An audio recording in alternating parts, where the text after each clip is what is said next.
All right. All right. Let me load up this Homestuck, man. We got a free Jade on God, nigga. How long she about to stay Grimbark, nigga? Cause we can't have that. We cannot have that shit, bro. We honestly can't have it. Why did they gas me up? Where does it go? My head? This nigga sucks. Did y'all see my one man Spectre? That nigga put shebang over the hickory dickory dock beat. Hey, he put that shit over the hickory dickory dock beat. Oh my god, that shit had me crying, bro. That shit had me crying. That shit had me crying. All right, bro. All right, let's lock in. Let's lock in, man. Let's lock in. Hold on. Let me turn the music back on. All right. Here we go, man. Act 6, intermission 5.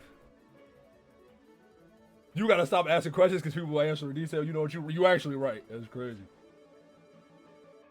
Dave, are you there? now the voice is getting stuck in my head, bro. Now I gotta. It's a slight difference between Carcat and Calibor, bro. I gotta find it. Dave, are you there? Come in, Dave. Matter of fact, hey, Condi was on screen. Hold on. Squirting contest! Let's see who can squirt the farthest. I'm sorry. My fault. This is Carcat. Over. Answer me, you jack off. Don't be all like you're too busy to pick up. Who you trying to kid? You are quite possibly the only person on this meteor who's got even less on his nutrition plateau than me. Even the mayor has a more demanding schedule than we do. Let's face the fucking facts. What? Did you think Cantown runs itself? Bad chance. Dave. God damn it, Dave. I have a problem. No, we have a problem. Skya is now visible to the naked eye. We can't be much more than a few hours away. This is it. This is what we've been waiting for. 3 of the longest human years we'll ever have to live for the rest of our lives. Sunk into this depressing laboratory which by all accounts should never have functioned as anything but our eternal tomb. I have no idea how we're even supposed to stop this thing. Do you? Oh well. Setting it blasting off somewhere at the speed of light sure seemed like a good idea at the time. And now that we're finally here, after all the waiting and drama and boredom and stupid bullshit with our ancestral ghosts, and even disregarding the one hilariously neglected detail that this meteor has no fucking brakes, I still don't think we're ready for this.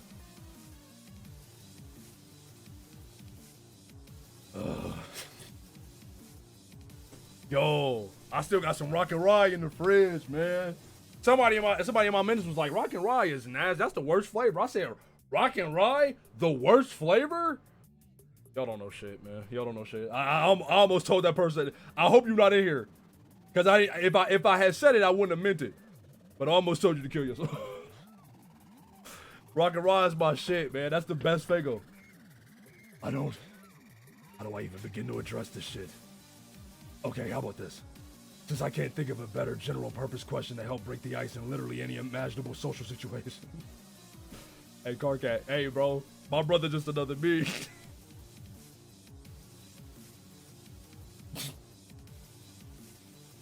Nah, what's Terezi doing fucked up off the... What's she doing fucked up off the Fago?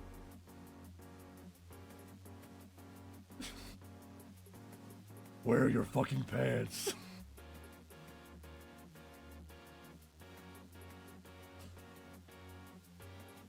She fucked up, man, off the pop. My pants? What are you talking about? They're on my legs. I wasn't talking to you. Oh. Dave, we have a big problem here. Hey, man, I just keep looking up. She fucked up off the Fago Red. My fault. This remind me of when SpongeBob and Patrick was fucked up off the Sundays in the movie. What? I think it's time we had a, what did you call it? An intervention? For Rose? No, not Rose. Why would I be talking about Rose?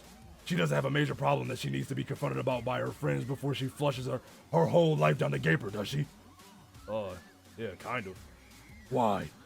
Because she likes to drink that goofy human soporific that makes her a lot funnier and more charming than usual? How is that a problem? I was talking about Terezi. Man, Terezi doesn't need an intervention. She just drinks a lot of soda. How can you not see how that is a huge fucking problem? It's red fizzy shit water, dude. Who cares?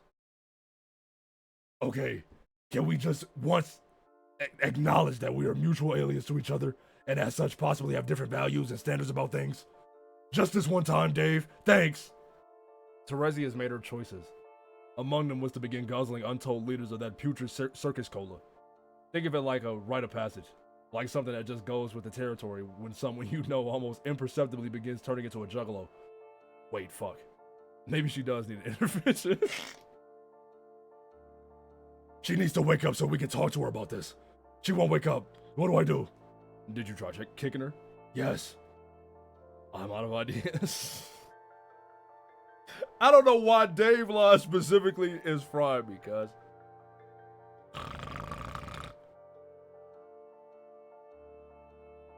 Well, whenever she wakes up, we all need to have a serious talk about this. If she's in this condition when we get to the new session, it'll be a goddamn embarrassment. Not to mention deadly. Need I remind you who's still following us? She doesn't look primed for battle from where I'm standing. We need to act as a unified front, Dave. We need to let her know that, as her friends, we can't stand by and watch her degrade herself like this. And I don't know. Sounds like you want to make this needlessly melodramatic. Stand by. I'm putting you on speaker crab. Speaker crab? Yes, speaker crab. Man, don't put me on speaker crab. She needs to hear from you, Dave. She trusts you. God. Honestly, she can do whatever she wants. I put this all behind me a while ago. Why do you really want me in on this conversation? Is it just that you don't know what to say by yourself? Maybe it is, Dave. Maybe that's exactly what it fucking is. I'm sorry, I'm not a god tier. I'm not so fortunate as to be blessed with the gift of gab like you. What? That badge you earned. You know, the one that makes it easier to talk to people. Like really open up about your feelings and say whatever needs to be said. That's what you think that does? Isn't it? No, dude, that's not what the gift of gab does. Okay, then what does it do then, wise guy? Its utility isn't really comprehensible to lowly mortals, sorry. You snide shoot huffer. Why don't you come up here so I can push you off this building? I'm putting you on speaker crab, and then together we are going to keep it real as shit.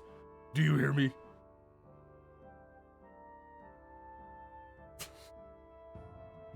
Look at this nigga car cap, man. Look at him. What do you actually want from her? Do you want her to stop drinking Faygo and falling asleep in puddles of red fructose corn slobber?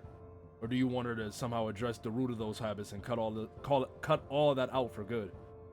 Yes, I want her to do that. The latter thing. Yeah, I can understand where you're coming from.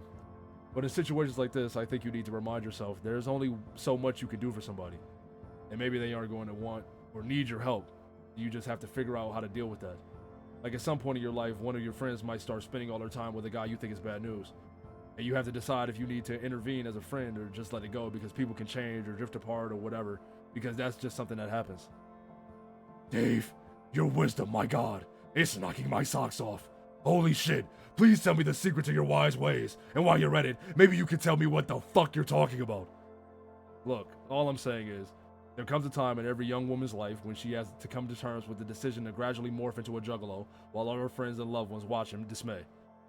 Terezi strolled through the dark carnival and taken a great brooding whiff of that decision's festive asshole, and the choice she has made is all too clear. She's down with the clown. No, don't say that. It's true, man. You can live in denial for only so long. But as your bro, I have to say it like it is. She and Gamzee, man, that is literally a thing.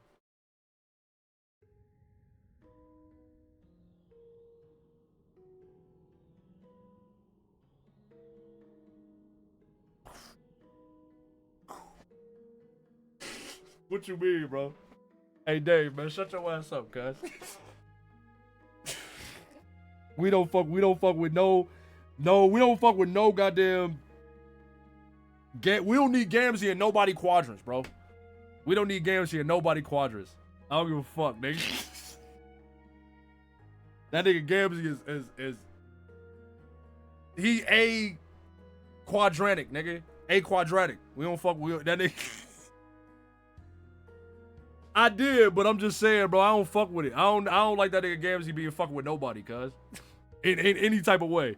But I remember them niggas having the conversation in open bound. But I'm like, bro, fuck that. No, now this shit making me thinking. One of my mutuals made a meme that was fucking what's that nigga, that anime tuber nigga? The nigga that was like, my wife has been in an affair with my best friend for however long. That shit was funny as hell. I thought you said you support everything Gamzee does. No, you right, actually. Nah, you right. My nigga Gamzee can do no wrong. My nigga Gamzee can do no wrong. Matter of fact, I'm about to lock in. They are in a hate square together. Total kismet space, dude. No, that's not what I mean. I mean, I know that. Just why do you have to put everything so colorfully? I guess I do the same thing, but you always seem to take things to a different level of gross. Just please say shit normally for a change, okay? Regarding Gamzee, yeah, I know about that already. Episode. Oh, really? And what the fuck have I been tiptoeing around all this time? God damn. I thought this was supposed to be like this big secret that would destroy you if you found out.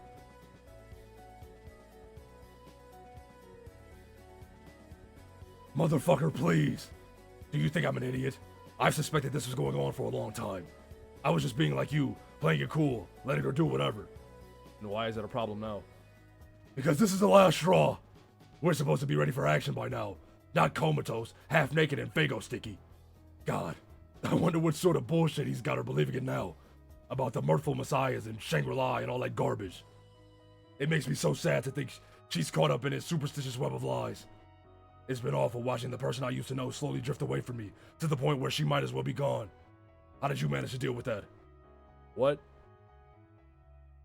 You and she used to see each other all the time. What happened? Like I said, I just put it behind me. She started sneaking around in vents and stuff, acting suspicious, trying to hide the fact that she was seeing him. Like she was obviously ashamed of it and worried how I'd react. But it was hella transparent that was going on, so I just said, that's fine, y'all can do your black rom thing with the juggalo, it's your decision. But I can't keep playing along.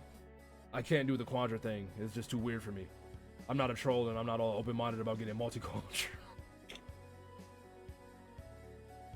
Hey Dave, I feel you, cuz. Yeah, he can set his boundaries, man. He set his boundaries. He said, alright, yeah, I mean, that's just too out there for me. I still don't understand the space thing, and it makes me really fucking uncomfortable even trying to imagine how that works. And I sure as fuck don't want to date anybody who's got a hate clown on the side. So I said, no hard feelings. I still like you and all. Do whatever makes you happy. I'll just be over here in the hypergravity chamber training to beat Lord English. Hey man, fairs, bro. They suck my fucking shit, man. Fuck! That's another one. That's a fucking another one. God damn! Why every ship I get on sink? That's another one for the pile, man. That's in there with Lars and Sadie, Star and Tom, Marco, Jackie. Fuck! I can't do this no more, God. I can't do this no more, man. We have a hypergravity chamber? No. Oh. But what about you? Haven't you been talking to Gamzee this whole time? Or is he just balls out lying to you about sneaking around the meteor with Terezi? I thought Moirails were supposed to be open with each other about stuff like that. You killing us all in the boat. I might, fuck it. Yeah, Gamzee ended our moral allegiance quite some time ago. Damn, it's, y'all at this point, cuz, y'all might as well date. Fuck it.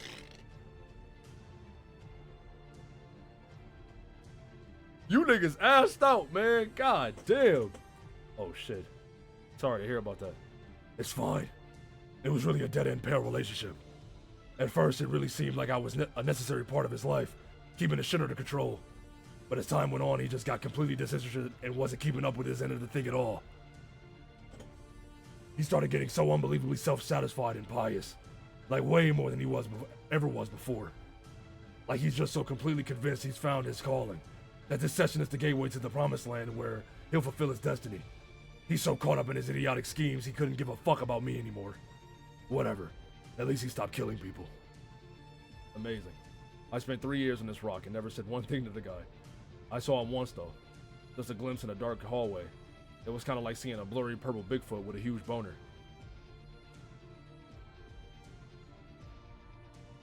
A nigga like me invested everything in the Jade Nep, and they gave us Cam Resi. Buddy, I could have told you that Jade Nep was. I could have told you that was a sinking ship, buddy. I could have told you that one. Oh God, that fucking God tier outfit. What a goddamn faker. I can't for the life of me imagine where he got that thing. I know Kanaya sure as hell didn't make it for him. The man literally has no shame. I thought Jade Nep was being set up too. Did you? Have they even talked to each other?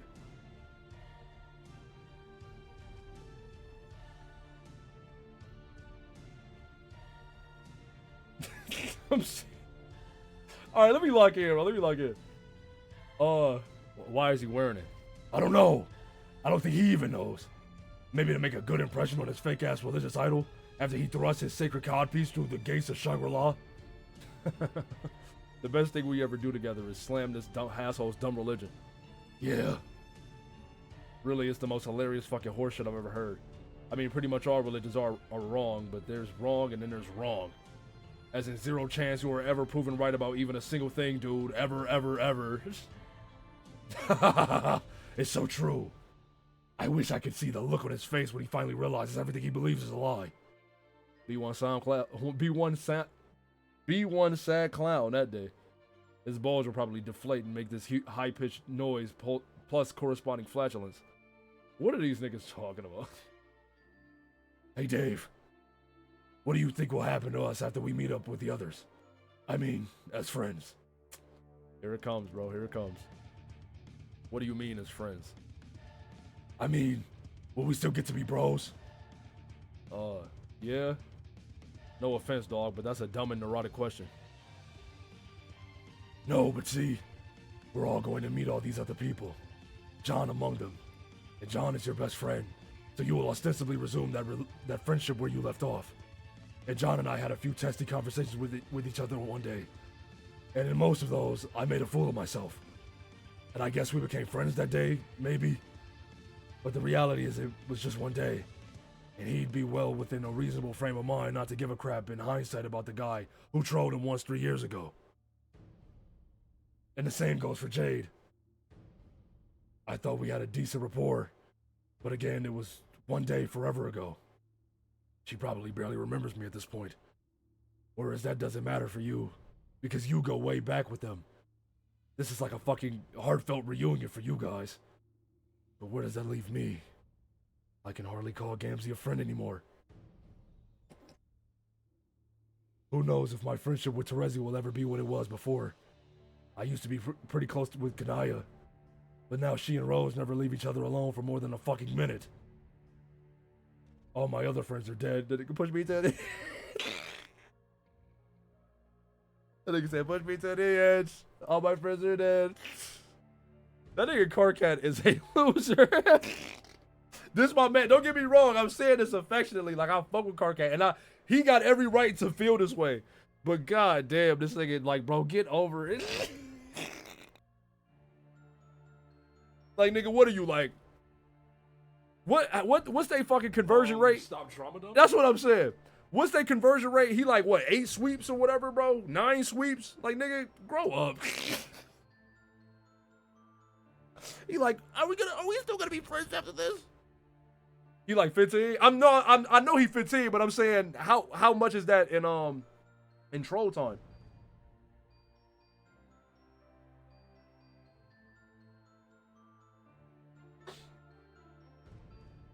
Seven sweeps? Nigga, you 7 sweeps, nigga. Get over it.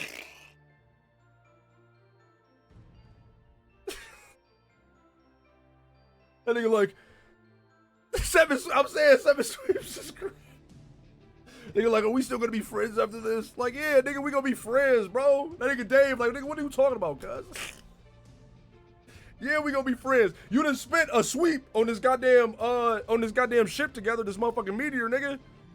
What y'all think is like, oh, cause he met his old friends. Now you can't be friends no more. Get over it, nigga. That nigga just, I'm like I said, I understand it. I'm not saying it like it's bad writing or whatever. I get this nigga character. It's just fun to make fun of him.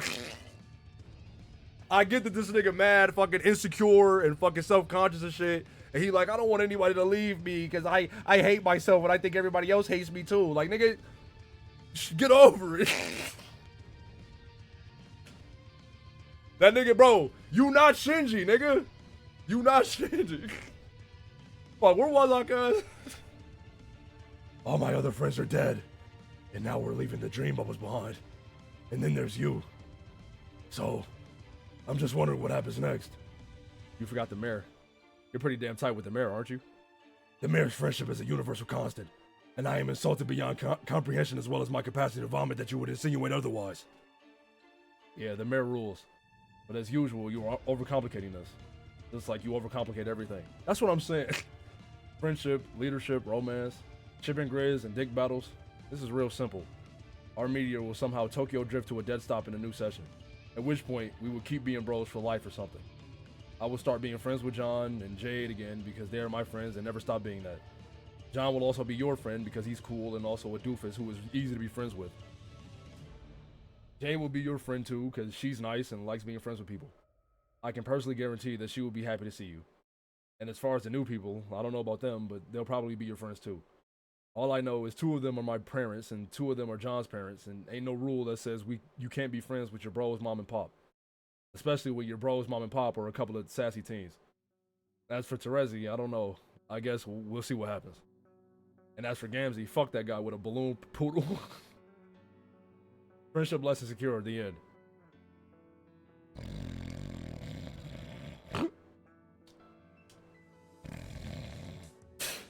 Oh, look who's coming around.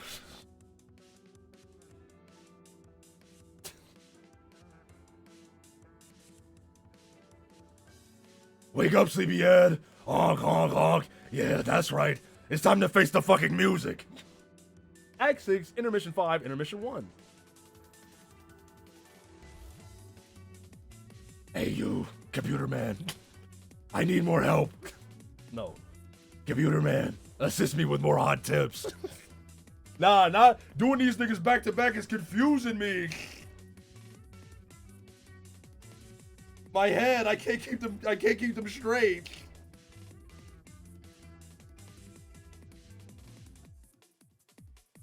No. Yes, I'm having trouble understanding Blue Hat. Strike that balance, cuzzo. Why would you keep them straight? My fault, you right. You right, my fault. This is a shameful exploitation of our arrangement. We weren't supposed to talk anymore once you left Earth.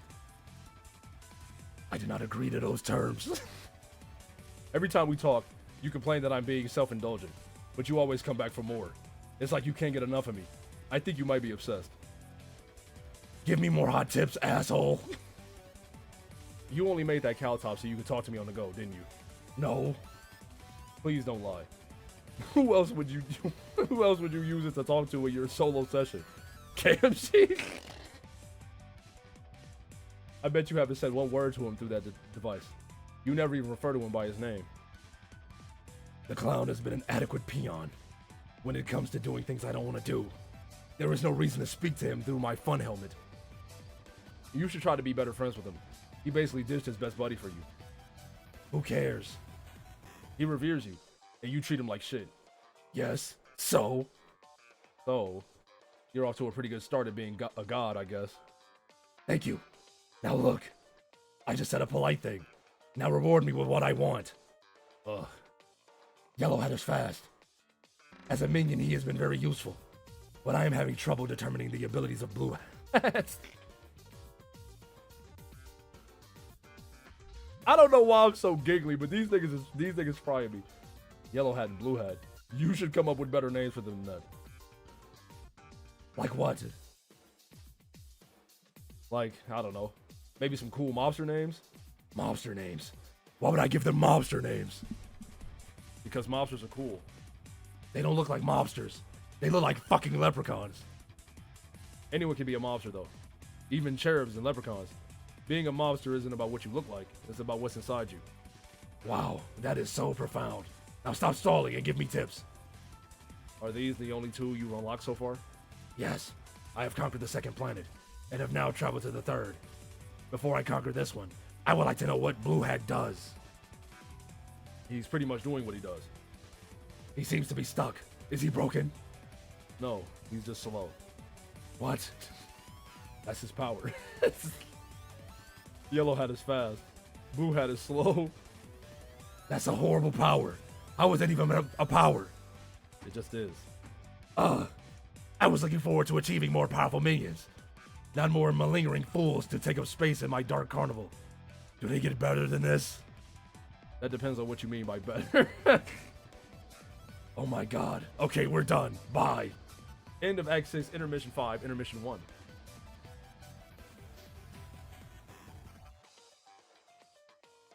Wake up, sleepyhead. Wait, why did I even say that? Stay asleep all you want, not like I give a fuck. But you are kind of missing some important shit here. We spent 3-4 relativistic years cruising through the metaphysical ass crack of nowhere. And when we finally get here, you're all tuckered out. Like y'all didn't sleep enough on this boat already. Some of the sick, nastiest shut-eye anyone ever got, I owe to this friggin' boat. Dude, this is a big deal. Everyone's waiting for us out there. I mean, probably. I don't know where we are, some green hilly place with all these stone hinges sprinkled around. Did you know there could be a plurality of stone hinges? I didn't. But guess fucking what? Hinges are plenty where this place is concerned. Hey, where's Jade? That boy, he passed the fuck out, nigga. I guess she left already. Maybe there was an emergency somewhere and her doggy senses led her there. I forgot that fast. Maybe someone fell down a well. That's a good one. +2, bro. What do you think, John? Do you think our team parents fell down a well? Hold on.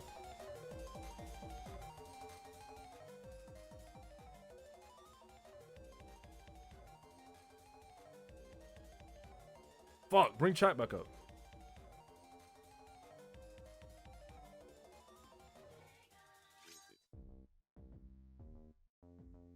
My fault. I got stun locked. My fault. What do you think, John? Do you think our team parents fell on the well? Nah, I sincerely doubt that any of them would be that pathetic. Whatever it was, it must have been important enough for Jade to ditch us like this. Either that, or maybe she was that desperate to finally get away from me. Between you and me, John, I didn't really handle things with her as well as I could have. Oh well, maybe real Dave would treat her better. Or not, I don't know. I did her a favor cutting Bird Dave out of her life. Nobody really deserves Bird Dave as a boyfriend or a friend or anything anything. It's like getting one of the janky Daves from the bargain bin at the Dave Depot. Or one of the marked down Daves the day after National Dave Day. It's like somebody taxidermied your Dave and expected you not to notice. Feathers? What feathers, huh? No, that Dave is totally normal and okay. You should just go back to being bros with real Dave when you see him. I'll be fine. I'll just flap around and do my thing alone. Hey, Dave Spray, you getting real dirky on us, bro. You getting real dirky on us, nigga. I'm completely alright with that at this point. We got our ups and downs, John, but all in all, it was cool to go on this road trip with you. There were some times, man. Times. You getting real dicky. Little dicky. Stop trauma dumping? I'm saying. I'm telling you, they were unreal. I bet you people would pay good money to see every second of the madcap stunts that were going down on this ship basically 24/7. If hoes could talk, wow. Haha. Just joking, it was seriously boring as hell. But I mean, it was still cool, so yeah. Hey, what's that ring anyway? I've seen you with that ring before, and I guess I was just like, okay, John has a magic ring for some reason. No need to mention that or anything. But where did you even get it? You can't even hear me. You got your snooze on so hard. Ain't gonna wake up to hassle you about no ring. I probably should have said all this stuff when you were awake anyway. Like the stuff about friendship. Fuck it. I'll just leave another one of my patented magic notes taped to your shoe or your cowlick or something. My magic notes rule. I'll miss leaving them taped on stuff. I sure do talk to myself a lot, don't I? Wow. Why have I never made this observation? I probably needed to be a bird for exactly 3 years to finally have that epiphany. I wonder if real Dave ever had that epiphany. Probably not, because he's not a bird. The bottom line is, being a guy who's also a bird makes you think. Anyway, I'm out. Dang.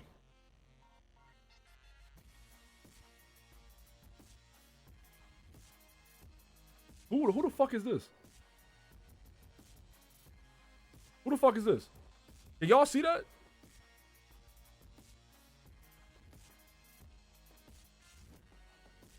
I know it's Dave's problem. I'm saying who's the picture?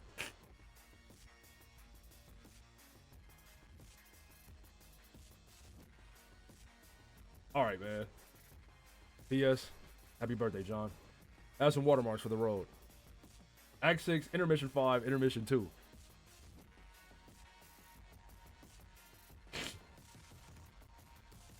I unlocked more gnomes. I thought they were leprechauns. I don't care what they are. Okay. I have now conquered 4 planets and have the same amount of gnomes under my command. Yellow hat, blue hat, red hat, and now purple hat. Congratulations. Congratulations. The planets are becoming increasingly difficult to conquer. I almost did not manage to destroy the purple planet within the allotted time. Unfortunately, the quality of the unlocked gnomes has not increased to match the escalating difficulty of my quest. It seems to be just the opposite. The gnomes are shit. What's wrong with the new gnomes? Okay, Red Hat, he has no fucking powers at all. Unless his power is to follow me around constantly. Yes, that's basically what he does. Purple Hat is even worse. Is his power to dance around all the time while singing riddles to me? Yes. Awful. Purple Hat's behavior is so infuriating. I have attempted to murder him several times, but to no avail. You can't kill Purple Hat. He's too lucky. That's also his power, being really lucky. What good does that do? What good does that do me? I don't know. Get him to solve puzzles for you. Use him as a human shield sometimes. I mean, a gnome shield. Oh yeah, that's actually a really good idea. You shouldn't be whining about how lame your minions are. As you accumulate more, your job is obviously to combine their talents in creative ways to overcome the increasingly difficult challenges on your quest. Synergize your time gnomes. Make them more than the sum of their pointy heads. That's going to be difficult. They're all idiots. Nobody said it would be easy. Fine. I have no more questions for now. Hey, did you kill that cute turtle? No. But I can see your past trail. You're standing there holding a gun and pointing it at the turtle. Okay, then yes, I killed the turtle. Whoa. End of Act 6, Intermission 5, Intermission 2. Boy, passed out.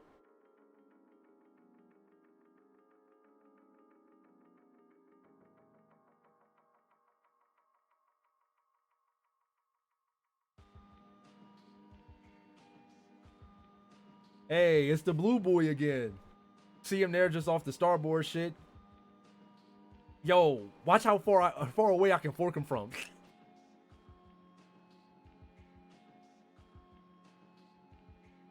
Mina, put the trident down.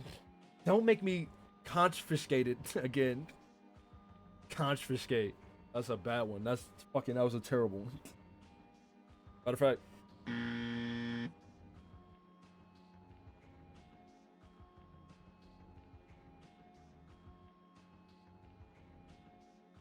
Hey, it's John. Vriska, is that you? Yeah. Oh, get over here. All right. Oh, great. The timer was like, oh, this nigga again.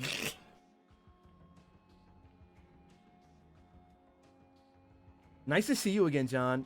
It's been too long. Yeah. Actually, hasn't it been exactly a year? I think it was my birthday last time we met, too. A year for you, maybe. Who even knows how long it's been out here? But who cares? The point is, as you can see, the plan I described to you before is in full swing. You mean the big treasure hunt with all those black maps? Yes, but they aren't black anymore. Not totally. Everything's gone exactly as I intended. English has taken it.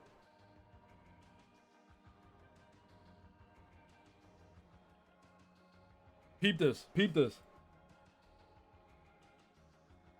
All's I'm saying. English is taking the bait, hook, line, and sinker. I know it's bait. I'm saying it's. I've been calling her Hitler this whole time, nigga. Pete. He's been chasing our extended party around the ring, blowing shit up with his monster breath, thus revealing the path to the treasure in the process. I must say, for an evil mastermind, the guy is kind of a dope. Supposedly, his every move is a carefully calculated ploy to assure his existence in the first place. Yet here he is, wrecking the joint like an oaf, unwittingly helping the hero find the weapon that will finally take him down. And we're almost there too. Although by now it's become embarrassingly obvious that the treasure was hidden right around where we started all along. These maps have just been leading us all in a big stupid circle. I should have seen it coming. I guess that's my bad. In terms of bonehead moves, that's English 1, Vriska 1. So I guess we're even.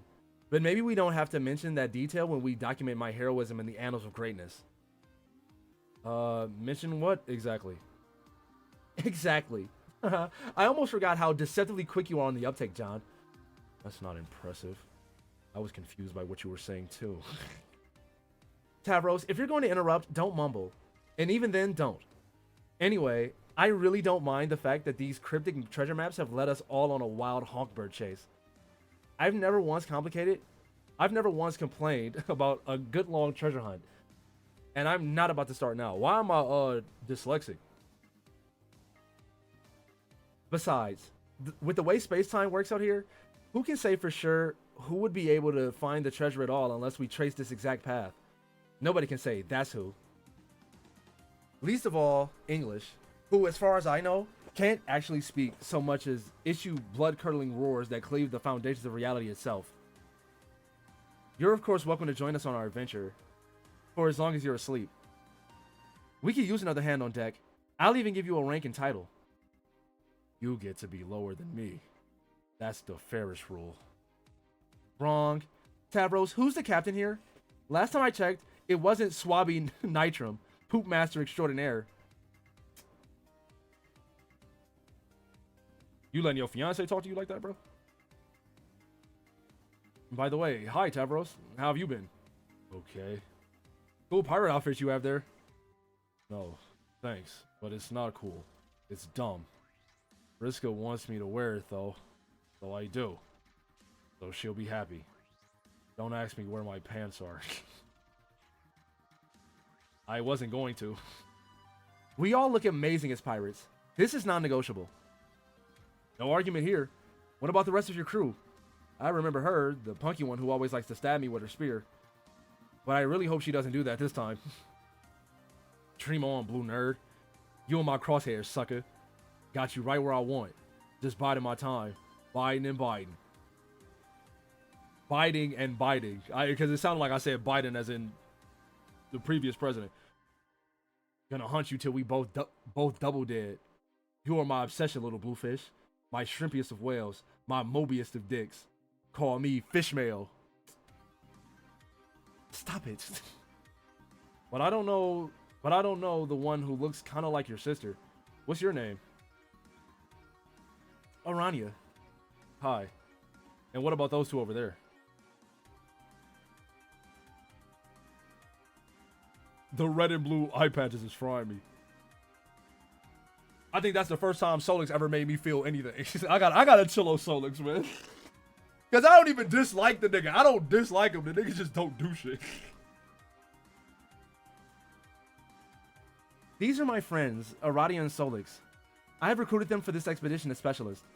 They aren't really here to do any fighting, but their abilities will become useful once we retrieve the treasure. Hello. Hey, are you alive? Your eyes do not look spooky and ghostly. Thanks. Yes, I'm alive. Yeah, and apparently she intends to stay that way. Hence her principled, if somewhat lame commitment to pacifism. But considering our history together, I'm willing to let bygones be bygones. I'm happy to have her on my crew in whatever capacity she likes. Your history? What happened? Wait, that's a rude question. Sorry. Vriska killed her too. She used the other guy there, tragically, as the death weapon. Hey, what did I say about bygones being bygones? That's like rule fucking 1 of this ship. Anyway, she became a robot and killed me back. So obviously we're cool now. LOL. Like this guy's one to talk. Solix, don't make our guest uncomfortable. He's already uncomfortable. And he should be. We all should be. I'm about to give this nigga his list back. Really haven't thought about any of that in a long time. Ancient conflicts don't mean anything to me anymore, but I was more than thrilled by the opportunity to go on another adventure like this.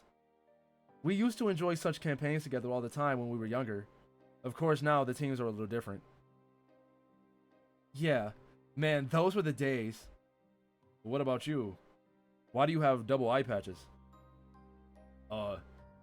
Because I'm blind, stupid? I can't tell if you're alive too or not, because I can't see if your eyes are spooky. They're spooky as shit, but yes, I'm alive. Okay, here's the short version. I used to be able to see, but then I went blind. Then I used my power too hard and died. But it turned out I was only half dead. Or I was only half dead. Half dead? Let me finish. So the ghost half of me could see again. So I was only half blind. But then somebody prototyped my corpse, which I guess sucked. The corpse half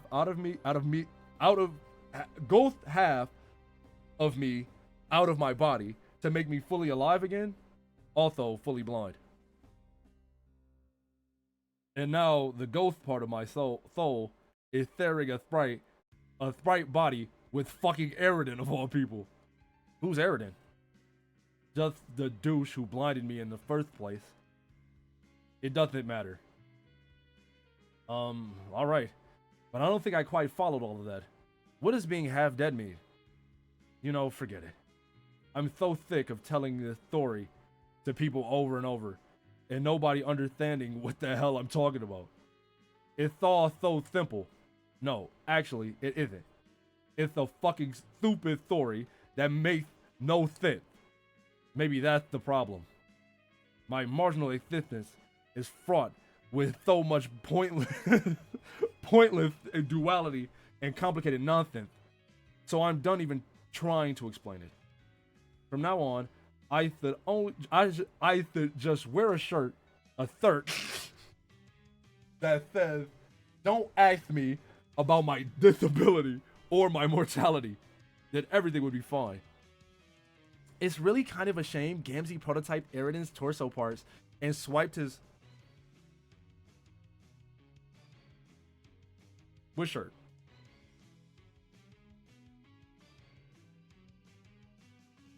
These shirts?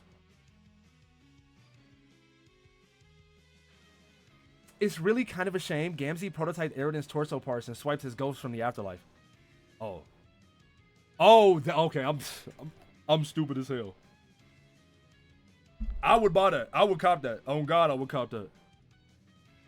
I bet he would have had a great time on this voyage. I used to own him during our nautical campaigns all the time. If he was on this ship, I'd walk the plank and plummet through the fake-ass water through infinite nowhere forever. Besides, you act like you haven't already recruited at least 50 fucking Aridins from doomed timelines in your army. You really are thankfully prejudiced against our alternate reality ghost selves. They're just as real as we are, and we have the same emotions and everything. Give me a break, Solix. As if you don't view them the exact same way. You've got real Aridin, and then pretty much a whole bunch of pretenders out there. They're all real. I don't even like Aridin, but here I am sticking up for his corpse, or his copies. See, you just called them copies. Even you can't avoid accidentally using a problematic slur which reveals that no matter what you believe about your morals, deep down you're always going to favor the original, while viewing all the others as duplicates of lesser value. Oh, whatever. Just whatever. Rationalize the collateral damage to your army all you want. And to think, before I joined your party, I heard rumors that you might have changed, like learned to be a better person or something. Haha, yeah, right. Oh, please. I hardly think I'm a bad person for failing to give you shit, or failing to give a shit about a billion meaningless dead Nepetas, do you? No, you're not a bad person for that particular reason, I guess. Reason. What am I seriously supposed to do? Fly around and befriend each one individually? Sorry, I have better things to do with my time. Let's try to be at least somewhat practical here. I've met most of those Nepetas. They're all very nice. Oh, shut up. And what about all those ships up ahead? Are they a part of the treasure hunt too? Of course. That's my army. Okay, I mean our army. But like, on boats. Isn't an army on boats usually called a navy? John, help me out. I seem to be having trouble remembering which one of us is the captain. Was it the dork in blue pajamas? Or was it the veteran sailor in the red captain's coat? That's right, the captain was me. And I say it's an army that happens to be on a bunch of boats. Oh. Oh, damn. He got smoked. He got smoked. Wow. So smoked. Nina, did you catch those sick fires? No, but for real, it pretty much is a navy. Just saying. Who's in the army? Thousands of ghosts. Primarily those of old friends and acquaintances.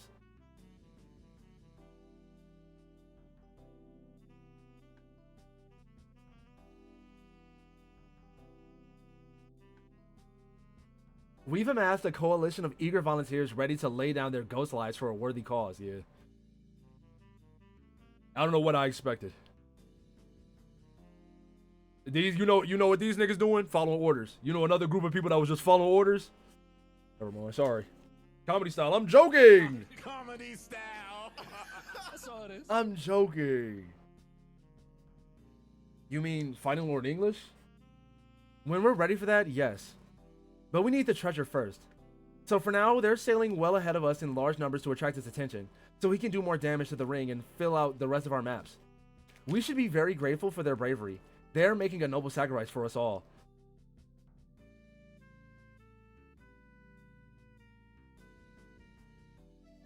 This is crazy, nigga. She literally using them niggas as cannon fodder. Fuck you. I mean, they just copies. They just copies. Bravery. Yeah, right. I'm mostly sure she's mind controlling them. God damn it, Tavros. We really don't need your play-by-play commentary on everything. Wait, you're mind controlling all those ghosts? No.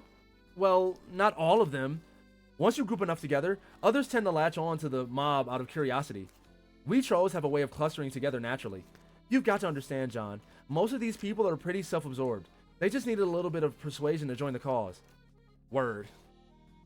Yeah, but isn't that still kind of, dickish? But all these stubborn jackasses are gonna double die anyway if we don't all work together and kill this guy. This is war, John.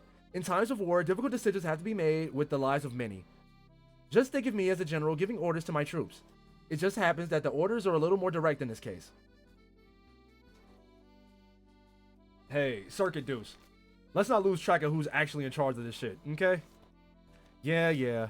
All hail her imperious teen condescension, the fresh new face of tyranny, Supreme Admiral Pisces. I'm not doing the Pisces shit. I'm not doing it. It's Pisces to me. I don't care. At this time, I would like to motion for a 15-minute bowing break so that we may demonstrate our reverence for this bold, spunky leader.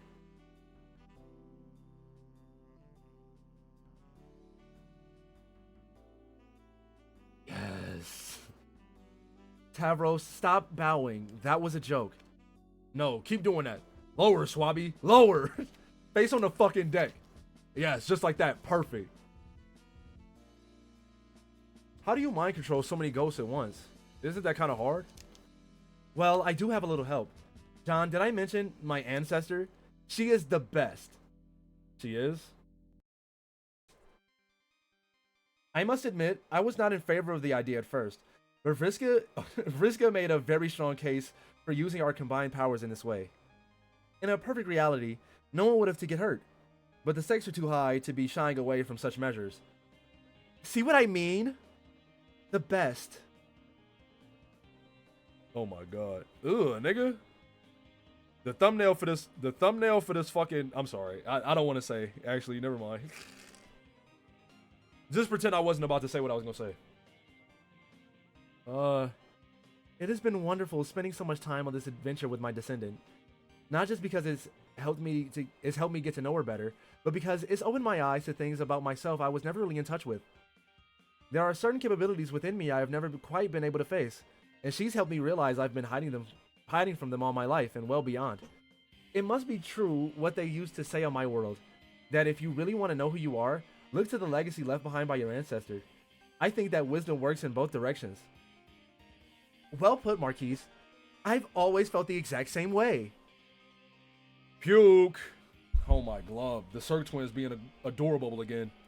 Nitram, get your mop ready for swabbing up all this vomit coming out my mouth. Ew. No. Can you stick a fork in the sentimental crop? Maybe pretend you ain't hit it off so good? You ever stop and think how this makes me feel? There's no reason to be jealous, Mina. You know nothing has changed about our friendship. Jealous? Bitch, no. This makes me think about my kid descendant, and how instead of having this cool, friendly relation with her, I just got this uncontrollable urge to stab her to death, so she don't threaten my supremacy. Which is a shame, because she's so cute. God damn, my royal blood and the cray junkin makes me have to do. Oh well. Maybe someday I'll find an heiress who my genes don't instinctively make me want to murder on sight. Then I can teach her the badass ways of being a boss and shit. Ah, trolls are so weird. An just said trolls are weird. He said it quietly, but I heard him. Hey, you snitch. Yeah, but aren't we? Moral of the story is Blue Kid is a dumb nerd, but is right when he says stuff. Look at that. It's like me and him are becoming fast fronds, thus lulling him into a sense of false confidence already. What? Soon, my little whale. Soon. It is true. To a human, the ways of trolls from both Alternia and before us will seem very strange.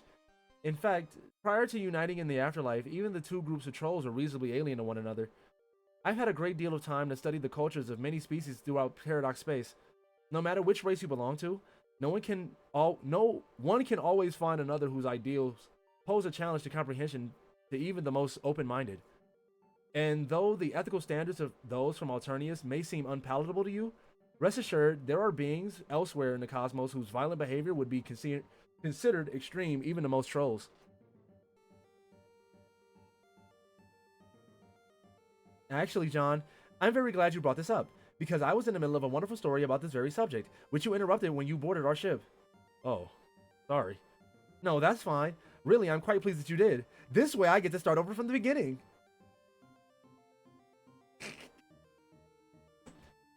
There were some rough patches in my original telling which I can go back and fix. This time it will be much better. Okay, what's the story about? It is a tale about a very mysterious alien race called cherubs. Let us begin. Once upon a time... Oh!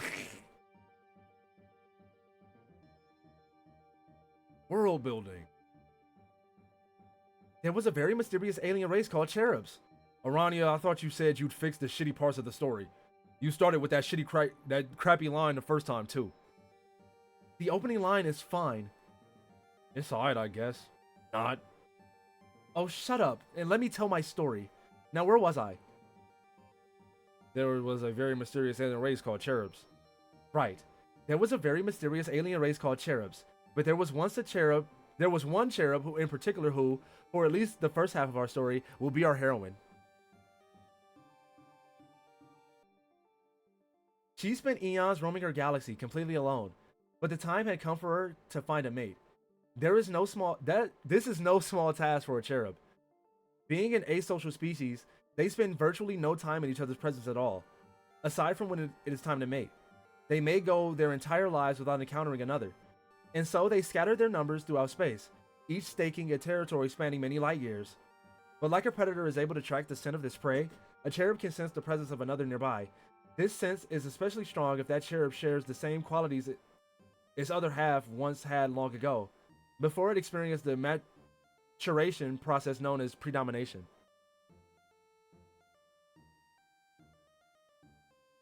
You see, when a young cherub hatches, it would appear that only one creature has begun its life, but the appearance is not to be trusted. The young cherub actually consists of two completely distinct beings, a male and a female each sharing one body. The two halves are endowed with polar opposite predispositions as well. One predisposed towards malevolence, another toward benevolence. Good or evil, if you prefer to deal in simplistic terms, or at least those which are convenient for the sake of this story. I prefer to view the dichotomy as a kind of moral alignment, like an attribute that dictates the choices of a character makes in certain types of games I used to play. The male and female halves can be aligned either way, as long as they differ from each other. The resulting conflict between the two personalities is central to life as a cherub, both before and after predomination. Shortly after hatching, the two halves begin vacillating, taking turns controlling the body. The only physical differentiation between the two is the coloration of their cheek swirls, which indicates alignment. There is otherwise no way to tell male and female apart before a cherub predominates. The vacillation process is demarcated by sleep. When the male goes to sleep, the female wakes up, and when the male wakes up again, the female sleeps. And so it goes back and forth like this as the two identities vie for dominance over the other, and ultimately permanent control over the body. They grow to detest one another and develop a view of social interaction centered entirely around animosity and confrontation. For good cherubs, this readies them for a long life of isolation, as they will prefer to avoid the sort of conflict that comes with social interaction as they have been conditioned to understand it. But for evil ones, the contentious upbringing only serves to fuel their inclination to harm others. And though this duality makes for a tormented childhood, the inner conflict it creates is an extremely important part of a young cherub's life. The defining part, actually. It is the struggle a cherub must overcome to mature, and this process culminates in predomination.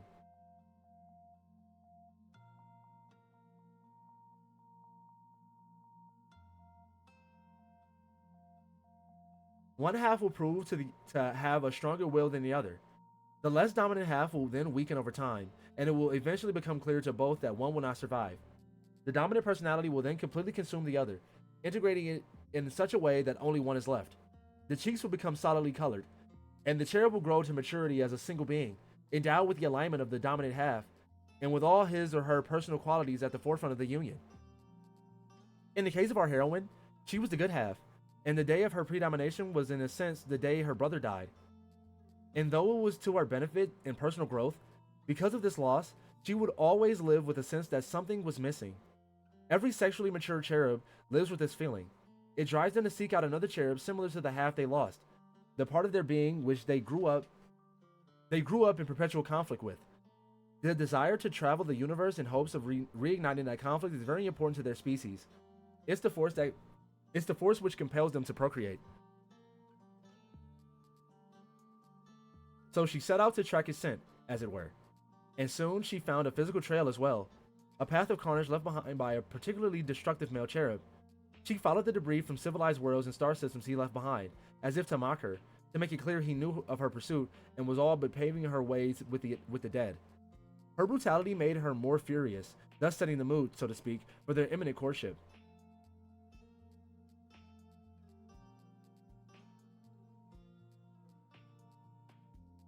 Oh, this nigga is for real the boy who lived. A cherub of his alignment is seemingly motivated by little other than to conquer and destroy. From a bioexistential perspective, they behave somewhat like viruses attacking the system from within. But as with all symbiotic organisms living within a universe, there are balancing factors. While those inhabiting an evil cherub's territory were regarded as an unpredictable tyrant, those in the territory of a good cherub will likely come to view it as a protector, waiting quietly for millennia in deep space, ready to attack any encroaching threat. In that sense, they are not unlike cells in a universal immune system. These are fan trolls? They got a Kickstarter goal to get into the comic, but Hussey did not say they would last more than one page. That's what's up. I'll fuck with that.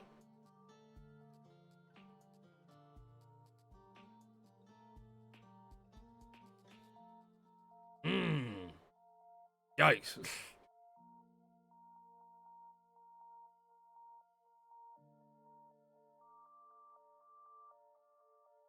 Wait. So they spent 10 bands? Was it like 2 people? And they both spent 5 bands apiece, or like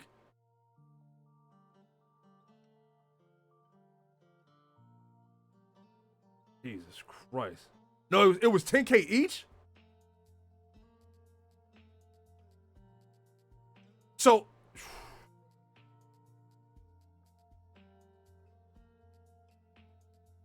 I'm not hating because we love, you know, crowdsourcing. We love indie shit, whatever. You know what I mean? Cool. But they dropped 10 bands just to get their fucking characters cooked. Eesh. That should remind me of the what's the nigga name? So sorry. I mean, yeah, they probably just wanted. They probably was just like, fuck it, I'm gonna give you the 10 bands off the strength, but damn. 10 bands? Fuck. The balance of forces allows stability, such that life and new civilizations can blossom and thrive within a universe, thus assuring the possibility of its own elaborate procreation process. But if that balance was ever disturbed, it would lead to chaos in that biosystem. The universe cannot survive for long. And if by some means a cherub with such destructive tendencies were to achieve unprecedented power, the resulting imbalance would be catastrophic for Paradox Space itself. And though the heroine of our story could have no way of knowing, this is exactly what would result from the pursuit of her kismesis.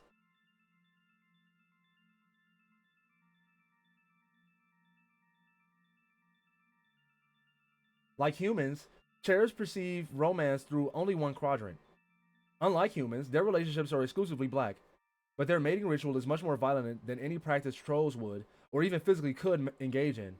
And though it is critical to the perpetuation of their race, the confrontations can sometimes be lethal to one or both cherubs. Regardless of the outcome, the stakes are always high. The winner of the duel will assume control of the other's territory, while the loser will slink away to bear the offspring. So as she toured the planetary wreckage, she knew her quest for a mate was not just about the propagation of her species, but the liberation of billions from a monster. She pursued him for many sweeps with mounting obsession, until one day the trail came to an end at a black hole. Cherubs typically seek out black holes as the setting for their mating ritual, but not any black hole. Once long ago it was a star, and circling that star was a planet. That planet was home to one of the presently sparring cherubs. The male in this case returned to the site of his hatching to mate, a location now conspicuously occupied by a truly massive black hole. This was where she found him, and this was where they would duel.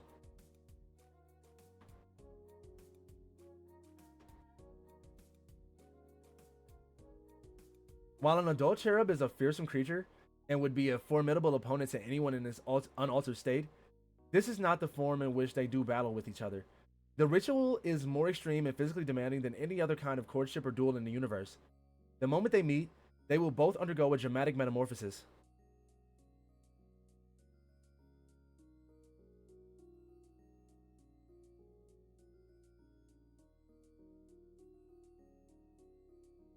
The mates will then duel as two vast, frightening serpents, each an astronomical unit in length. Ouroboros. The tangled struggle between the green Oz is exceeding fuck. The tangled struggle between the green Oz is exceedingly brutal and can last for sweeps. While dueling in such a monstrous form, their energy is inexhaustible. The transformation taps into the cherub's latent connection with the enigmatic forces presiding over all that is eternal. Astronomical unit. AUs. Ah, I get it. And permeating all those endowed with immortality. Normally, this power is only accessible to them during mating.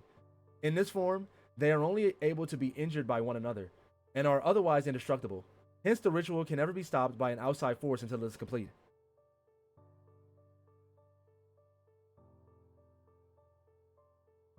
I get it. Feels the themes. It should come as no surprise that in this story, our heroine was victorious. Upon defeating her mate, she initiated the interlocking formation to complete the coupling. While assuming the dominant position, a stance undetectable to all but the most astute observers of the zoologically dubious. Consequently, the male was fertilized with the young. Impreg. Drop an impreg in the chat right now.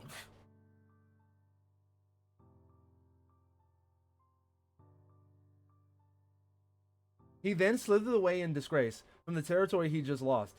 A cherub looking to nest will search for a dead planet situated near a massive dying star. The egg is deposited on the planet's surface, and the rising temperature from the expanding red giant will incubate the egg until it is ready to hatch. Later in life, the cherub will grow wings, assuming it is matured properly. And if it is learned to fly well, If it is learned And if it is learned to fly well enough to reach a safe distance from the nest before the star goes supernova, soon the hungry cherub will return and feast on the resulting stellar energy. Doing so allows it to gain enough strength to travel great distances and claim its own territory. The star will then collapse into a black hole, serving as a distinct gravitational beacon to the cherub later in life, so it may return there to mate.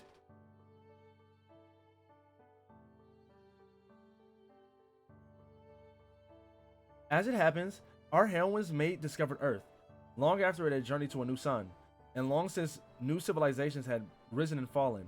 Now on the brink of destruction from his dying star, its barren accommodations were ideal for a young cherub. There he deposited his single egg and flew away, never to return. No cherub ever spawns more than one life offspring at a time. For it is every cherub's destiny to grow up alone, or alone on the outside at least.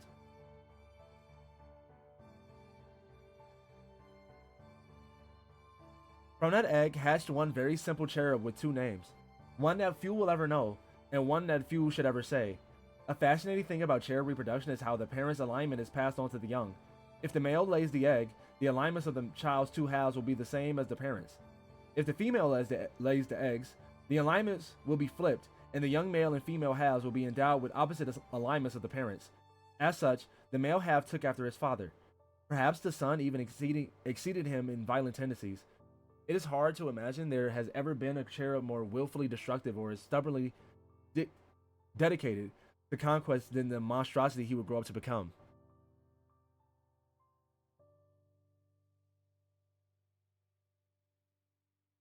Due to his indomitable nature, I believe victory over his sister was a foregone conclusion.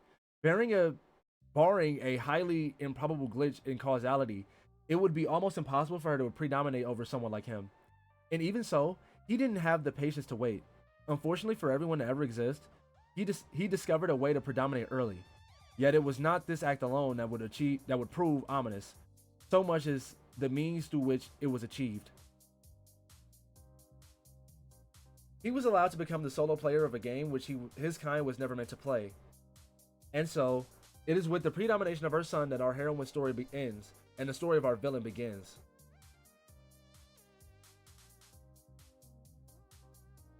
Hey, Mina, where are you going? I'm taking a gaper break. God. But the story isn't over yet. Somehow, Gamzee returned. Girl, your stories never end. My bladder can't even deal. Just keep talking while I'm gone. No, that's okay. We can wait. I already heard the damn story, though. Not all of it. Clever fuck. Can't you just keep yapping about snake sex while I hit the little grubs room already? Fafetta.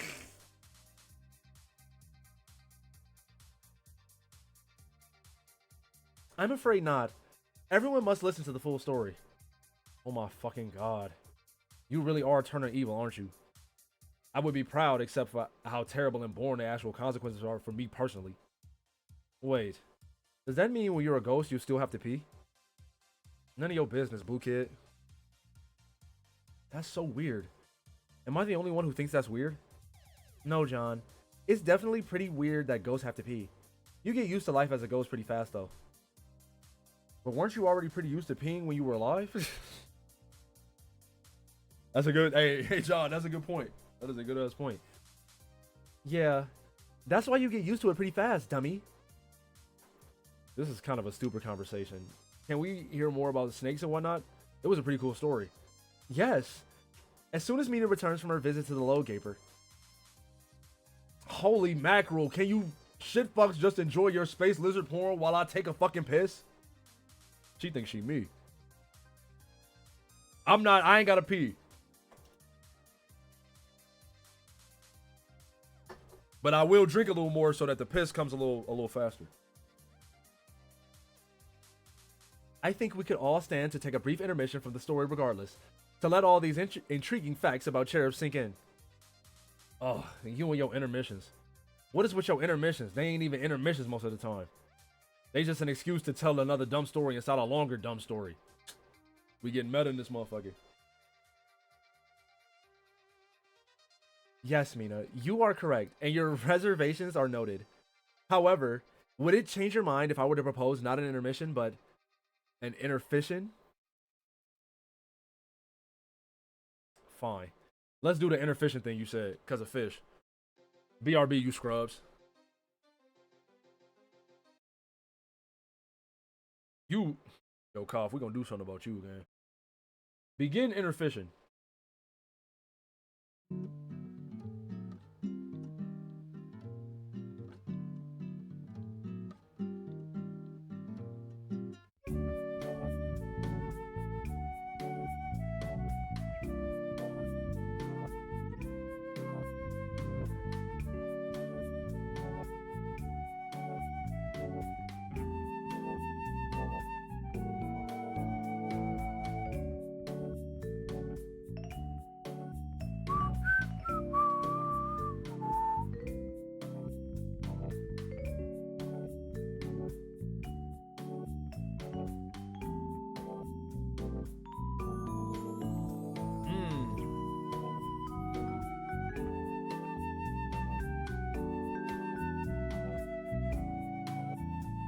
iPad guy fell the fuck down.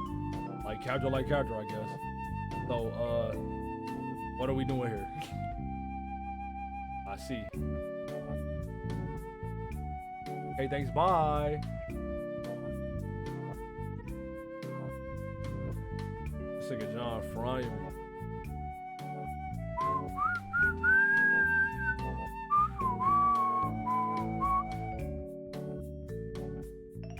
I kind of want to just let this shit rock, bro.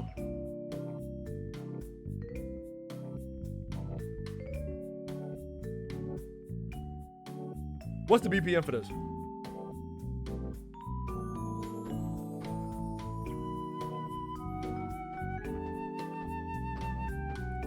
I wish I had FL open while I'm tapping. All right, let's go. Let's go. End of interfission.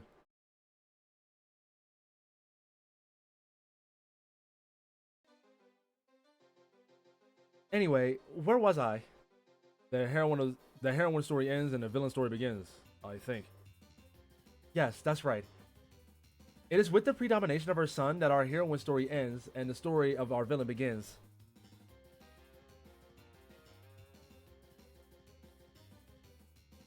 But as we all know, beginnings are not always so easy to pinpoint in Paradox Space.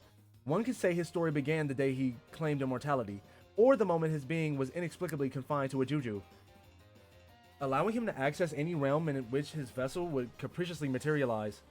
But for the sake of linearity, we may as well say his story began the day he and his sister hatched.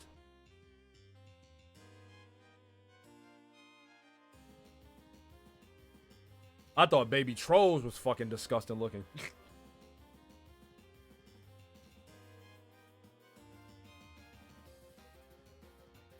They talk about, oh,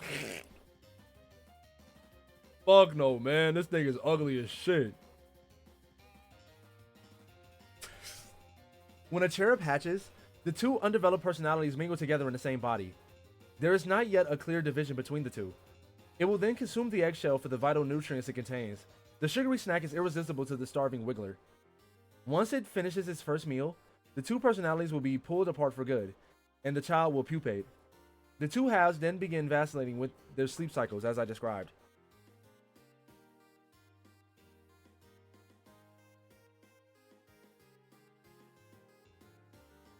As you might expect, the female child was as cheerful and friendly as could be. Come on, bro. Look at my man. Look at my man. Look at him, man. Look how kind and good-natured he is. Look at a kind and good-natured soul. Come on, man. You gonna tell me this nigga is some sort of murderous rampaging monster? Come on, man. That nigga wouldn't hurt. He literally wouldn't hurt a baby. The love inside of King Von. Hey, +2, bro. +2, bro. That's a good one. That's a good one. He is, without exaggeration, literally raising baby Hitler. I mean, so what you want him to do? Kill a baby? You want him to kill baby Hitler? That's fucked up. That's fucked up. Anybody can change.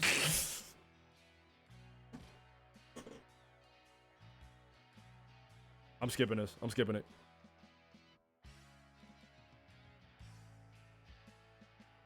Do you want my honest answer? This is like the Flash movie. She took after her mother in every way, at least the way her mother used to be, long before she was hardened by centuries of isolation and obsessive pursuit of justice.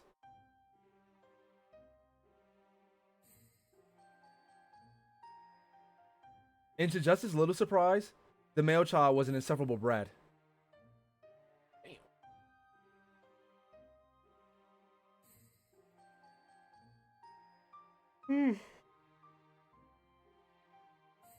It's just as well that cherub parents abandon their offspring. Raising such a child by the familial standards of any race would be a monumental challenge. Nevertheless, it would seem there were those who tried. Details in my research suggest our villain had a number of acolytes operating in the shadows, preparing for his arrival. We would probably never know who these scurrilous conspirators were, but it is evident that at some point the cherub was locked in a room, either out of exasperation or for its own good, until it was old enough to enter the session.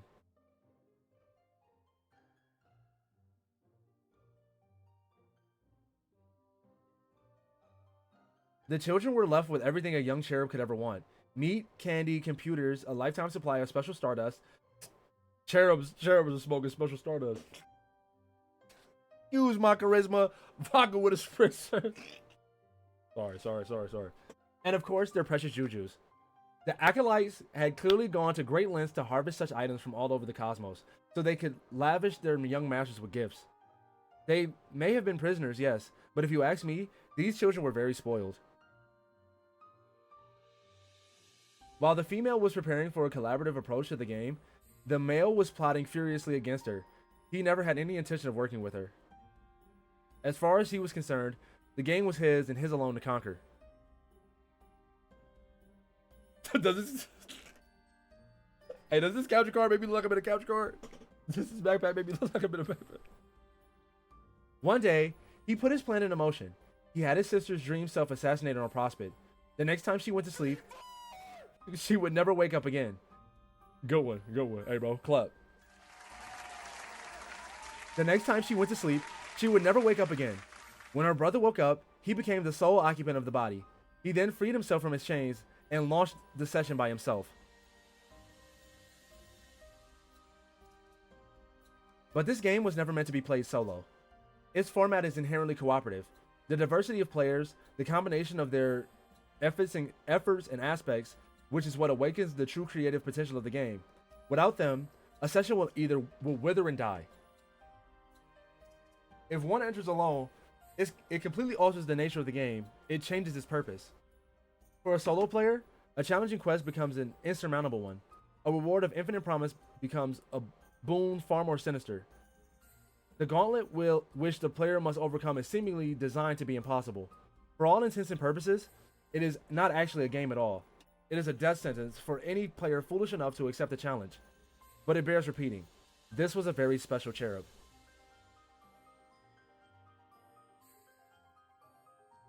He entered what is called a dead session. This qualifies as both a null and void session, but is even less than either of those. Compared to a typical session, it is almost unrecognizable. Before the game begins, sky is blotted out with a dark layer of clouds. Its light is extinguished for good. There is no planet waiting for the player in the medium, so instead, he brought it with him.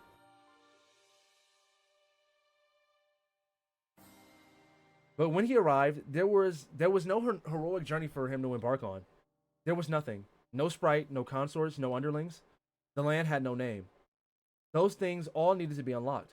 To unlock his true quest, he was forced to undergo a series of excruciatingly tedious trials. Only then would the ways of the planet's core be revealed. There he would consult with the most monstrous denizen of all. And while such trials might discourage most players from even trying, our villain's response was quite the contrary. He was only emboldened by the mind-numbing chores. He took to them with gusto, as if performing them out of spite.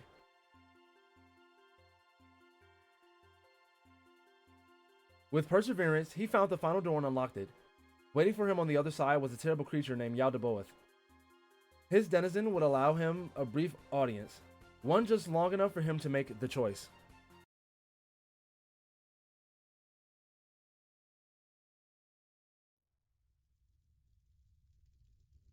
Hello?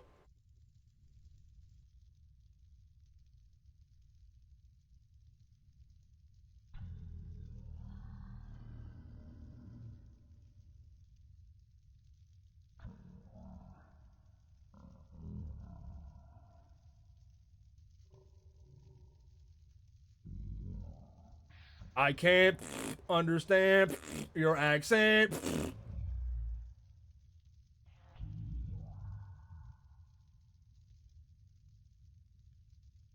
Am I supposed to be looking for something, or like can I read?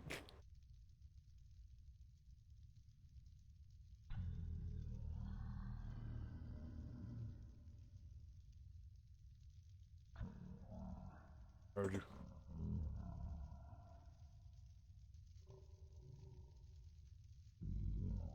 No denizen has ever been mistaken for pleasant company, but the self-proclaimed god of all monsters is notoriously inhospitable to his players.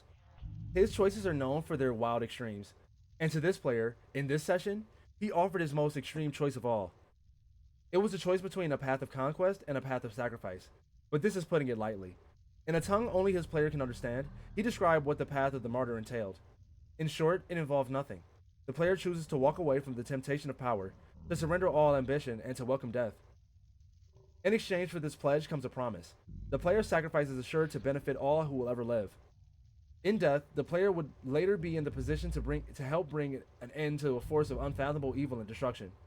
A force which was unleashed, for instance, by someone who once opted for their other choice. Yaldabaoth then described what it meant to choose the path of the conqueror.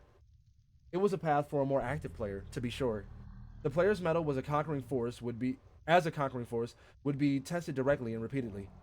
One by one, he would have to conquer and destroy a number of planets spawned for him in the session. Each would be more difficult than the last.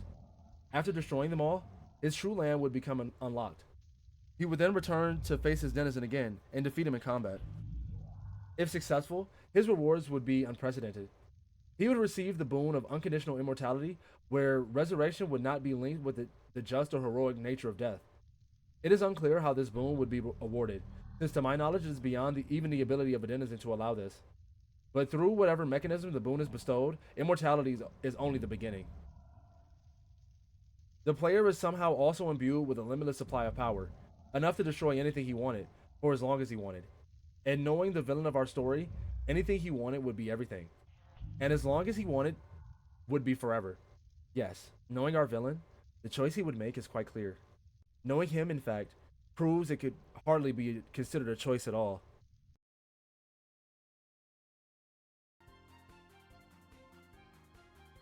It was at this point the real game would begin. Sky would undergo a dramatic transformation, becoming even darker and heavier. Soon it would become a very massive solid sphere. It would begin to generate heat within due to rising density. The surface would begin to crack. The resulting explosion is known as the first break. I get it. First break, help. You know what I mean? It's all coming together. From the primordial blast would emerge 15 planets for the player to conquer. They would scatter and ricochet at high velocity before settling into orbit in the medium. The break is a very violent phenomenon, though. Not all planets will necessarily clear the blast before the sky and debris settles into its final state.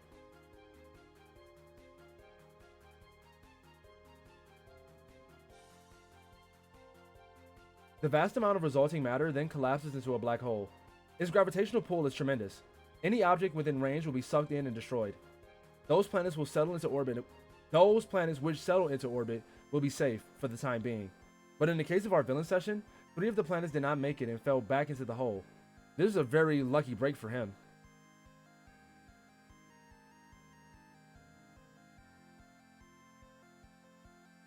It meant that he would only have to conquer 12 planets instead. This bit of good fortune could very well have been the difference which allowed him to overcome a nearly impossible challenge. His task was to destroy all of these planets in order, each within a time allowance that gets shorter with every planet. To destroy a planet, first it must be conquered. He would have to overcome all forces of resistance on the planet, and ultimately defeat whatever powerful underling ruled there. Then, much like he did to unlock the planet in the first place, he would have to travel to the planet's core. There he would retrieve a bomb, and return it to the surface. If he did not accomplish this in time, the bomb would detonate in the core, and the game would be lost automatically. The bomb is not powerful enough to destroy the planet alone. In fact, its purpose is not to damage the planet at all, but to move it.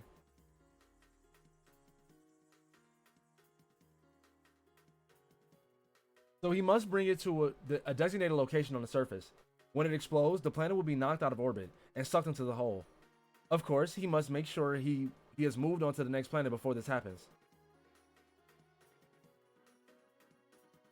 I'm fucking starving, nigga. Like, I'm hungry as shit. He repeats this process for each planet until they are all gone. There is one caveat, though. He must skip the 8th planet. If he sinks that one before any of the others, it will result in the destruction of the entire session. Thus, it must be the final planet he conquers. That's true. That is the rules of a pool, my nigga. That is the rules. Upon destroying the 8th planet, his true land will reveal itself. The dead planet will come to life, and there he must prepare for battle with his denizen. He may sharpen his combat skills, craft new weaponry, anything he can do to improve his chances against a very powerful in-game foe. Fortunately for him, he will not have to face the monster alone. By then, he will have accumulated a party of loyal minions.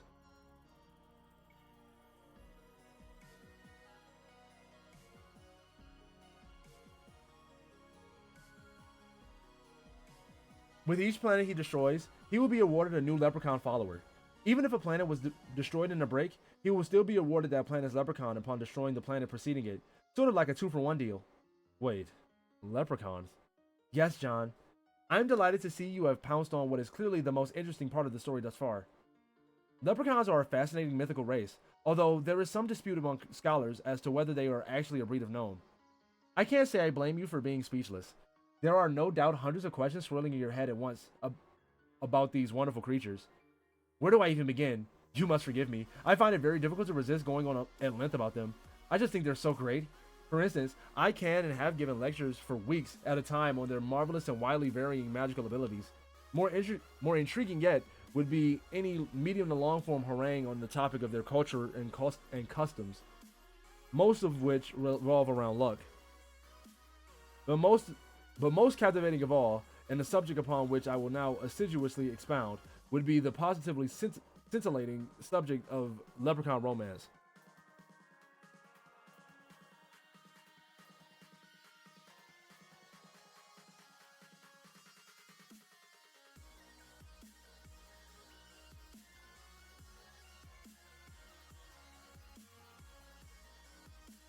The problem is that when the subject of leprechaun romance is broached, our overly obsessive troll intellects instantly assume the most ingratiating posture of admiration imaginable, which makes it hard to give it proper academic focus.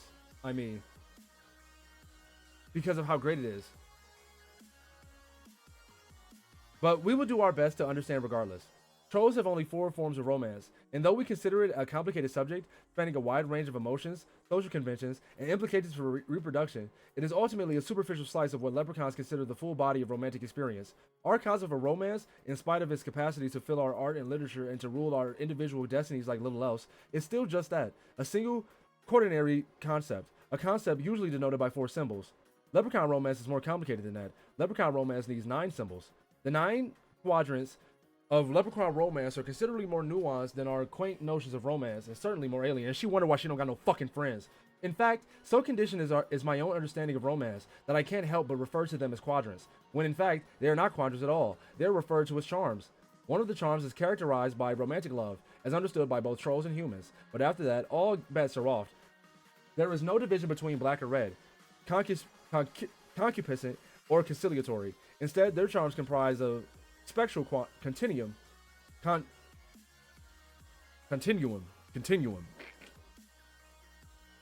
of more subtly varying types of relationships, most of which are established in mutual chicanery, such as the exchange of pranks, toy riddles, slapstick shenanigans, and games of chance.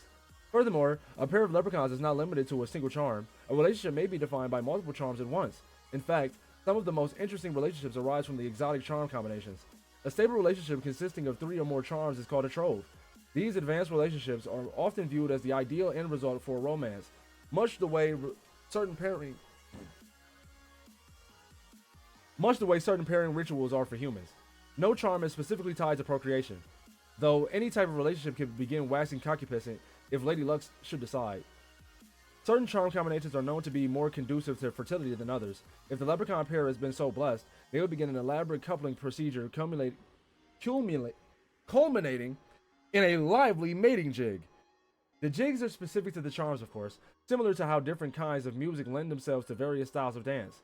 While their romance is endlessly captivating, leprechaun reproduction may be the most interesting subject of all, particularly from a perspective of detailed anatomical study, which I will get to shortly. But first, it bears pointing out that while for human reproductive relationships are exclusively heterosexual, and for trolls they are bisexual, for leprechauns they... Wow, what a story! But I wasn't... Wasn't that a great story, everyone? Wow! Yo, Vriska, I never thought I would say this, but thank you. Thank you, Vriska. Thank you.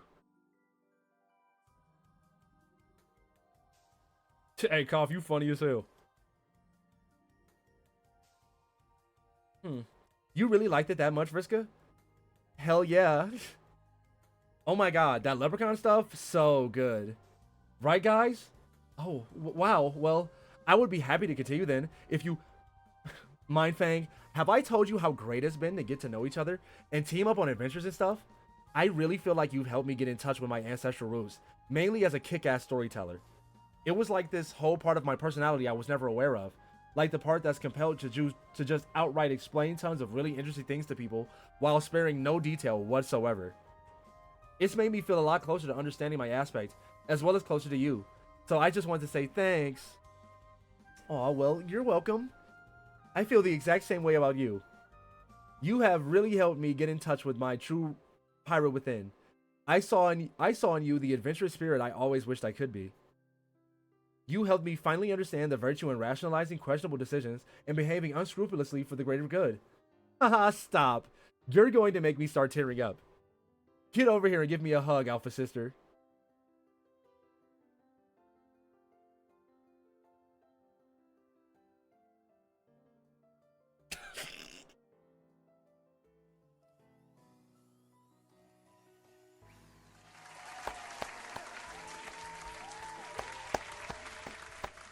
Ugh, gag me with a spoon. That's what Vriska thinking right now.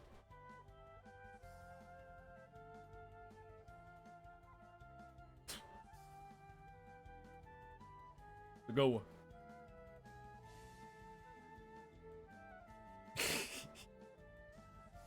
Yeah, you two motherfuckers. Y'all two motherfuckers was made for each other, man. Look at my name.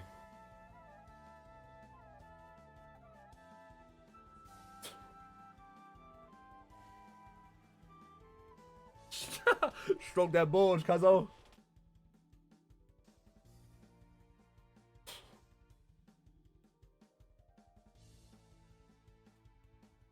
Fucked up in the crib, man. Off that Fago bender. Oh. You know, Vriska's ancestor, the friendly one who tells long stories. Sipping red. Hey, no, for real, nigga. You know. Oh man, I was gonna say, you know, my nigga Gams, he slipped her some slime, but no, she ain't even got none. Cause if he had some, he wouldn't be tripping.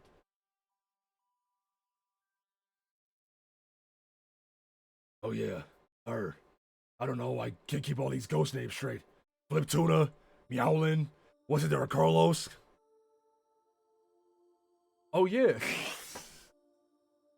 Wait a minute.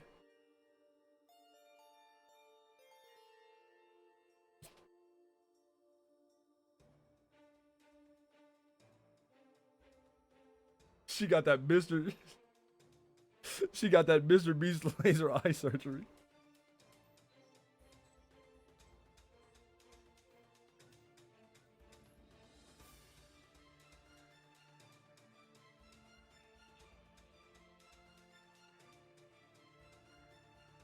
Run the applause that way. I got you. I got you.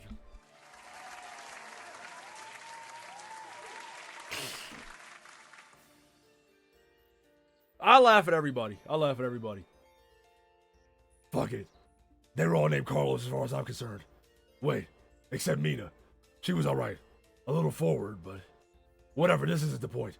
All I remember about my interactions with the circuit girl was getting cornered into these ludicrous monologues, then racking my brain for excuses to get the hell out of there.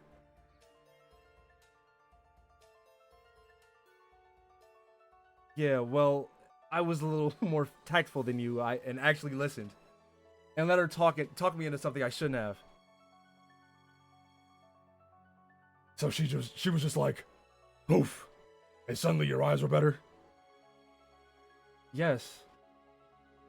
What is she, some sort of magic fairy? Yes. That's kind of literally what she is. Oh, alright. I guess our story checks out then. Good for her. But this doesn't seem like you, Terezi. I mean, I didn't think you even wanted your eyesight back. I've never met anyone as chuffed about her own disability as you. I was always under the impression you felt like it was a big part of who you were. It was. The moment she healed me, I knew I made a terrible mistake. But I couldn't take it back. I just thought about it. I thought about it, like just blinding myself again and pretending it never happened. But even the way it happened originally was something special to me. I can't duplicate that. And even if I could, it still wouldn't be the same. I can't seem to forgive myself for being so stupid. For some reason, I thought it was a good idea to take the only cool and unique thing about myself and fix it. What was I thinking? Whoa, whoa. The only cool thing about you? Terezi, I want to be understanding, but I can't get behind some of the shit you're saying about yourself here. What made you start unraveling like this? That nigga said, stop talking about my bestie like that. I think it was when we started meeting our ancestors, and I thought they were all cooler and older and more interesting than us, even though they probably weren't. They had a lot of problems and insecurities too. But I guess the kind that older kids have, and when you're younger, you don't really recognize them as problems. You look at those things as just a part of what it's like being someone who's more interesting and grown up than you. Maybe since I'm not as young anymore, I guess I can see that now. But I was stupidly awestruck by some people who were not so impressive in retrospect, and I made a dumb mistake. Wait. We met all those people like kind of a long time ago? How long have you been hiding this from everyone? I don't know, a year or something? And I wasn't hiding it, I just didn't tell anybody. Yeah, that's what hiding it means. But you usually can't see my eyes anyway, because of my glasses, duh. I know, but not telling anybody that is still being pointlessly secretive. You could have said, hey Carcat, I fucked up and now I can see again. Maybe we can talk about this, so I don't go into a tragic downward spiral and make you worry about me for no reason. I'm sorry. I should have, but I was so ashamed.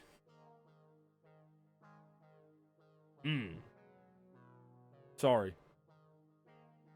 Condi in the thumbnail of this song. Is she looking right? Nigga, is she looking right? Y'all can't see it, so I ain't gonna hit the squirting contest, but if you could see it, I would. And what about this clandestine Black Rom nonsense you've got going on with Gamzee?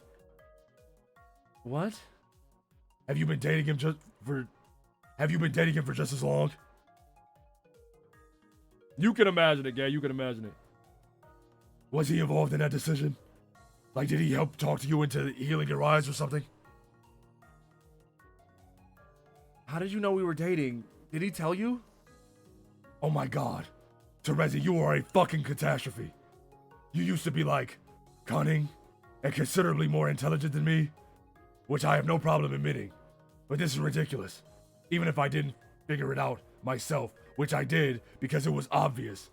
You are up here on the roof lying unconscious in a pile of honk horns and Faygo bottles. I am not a master of deduction, but unless you were recently stomped on by some sort of golem composed of garbage from a circus, it seems fair to say you are officially down with the clown. Okay, yes, it's true. Well, what do you have to say about it? I couldn't get up the nerve to tell you about that either. In a way, I'm even more disgusted with myself for dating that asshole than I am for healing my eyes. Then why are you doing it? I don't know. I can't bring myself to stop seeing him. Every time I think I can't stomach the sight of his ugly face for another second, he pulls me back in. He is just so awful.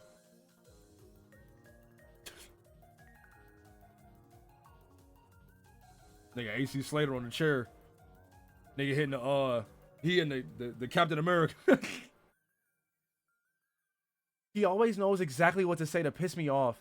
Everything he does, his fake god tier suit, his smug expression, the dumbass way he butchers his sentences, saying shit like, "Oh, getting up at this is motherfucking honk on." Can you read this page? I would. This chair not designed for that. I don't know. Hold on. Let me see. Maybe I can. Hold on.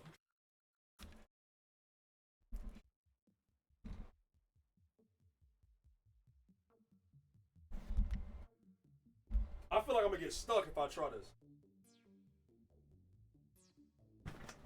Yeah, that ain't happening. It's not happening. It's not happening, gang. Maybe if. Hold on.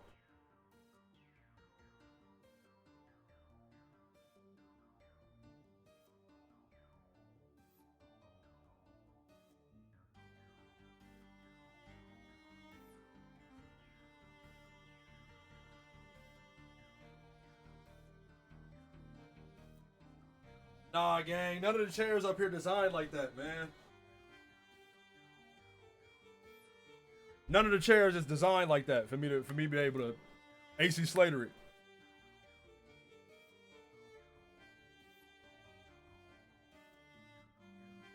I hate it so much, but I keep coming back for more. He's like a drug, even more addictive than this revolting soda I can't stop drinking. I've had so much Faygo I can't even taste the color anymore. I just taste the sugar and the bubbles and the awful flavor it leaves behind, which just makes me drink more to wash it away. Until I feel so nasty I have to take a long soda nap, but I wake up loathing myself even more. So I just reach for another bottle. It is truly the wicked elixir.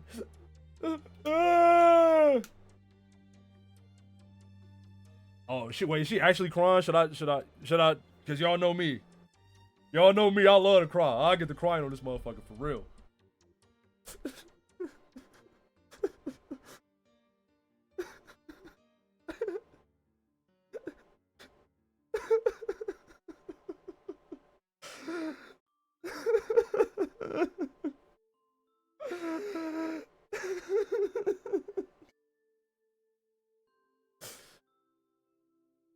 Terezi. I want him to be out of my life. He is the worst thing that's ever happened to me.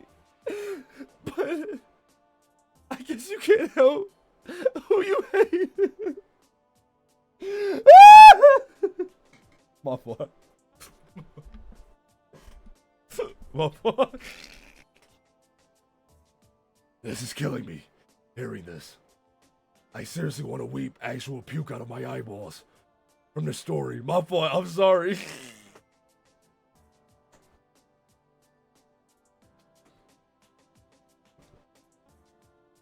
Nigga said, you know what? How about the booth real quick? We taking this character in a different direction. Hey, go with, gang. Go with. Go with, bro. This is killing me, hearing this. I seriously want to weep actual puke out of my eyeballs from the story. How did this happen? I've got to say, I didn't see it coming. If you told me sweeps ago you and he... I wouldn't believe it. Like if the writing was on the wall there, I sure as fuck didn't read it. Yeah, it snuck up on me. It didn't help that he terrorized us when we were hiding from Jack. Right under my nose, too. Somehow, I didn't put the pieces together at the time and let him get away with murder. Gets away with murder and gets away with murder. What y'all know about that Mugenics soundtrack? What y'all know about that, though? And gradually, I started to having these uncontrollable thoughts about him. Dark thoughts. And when I would catch a whiff of him in the corridors, like he was taunting me, that just fanned the flames. Then we started talking shit with each other more and more, and he was so much nastier than he ever used to be. Way more than any of our friends ever were. One time he started mocking my blindness, which never bothered me when anyone else did it. But somehow the stuff he said, I let it get under my skin. And combined with meeting a lot of new people I felt like I couldn't live up to, that's when I started reconsidering Arania's offer.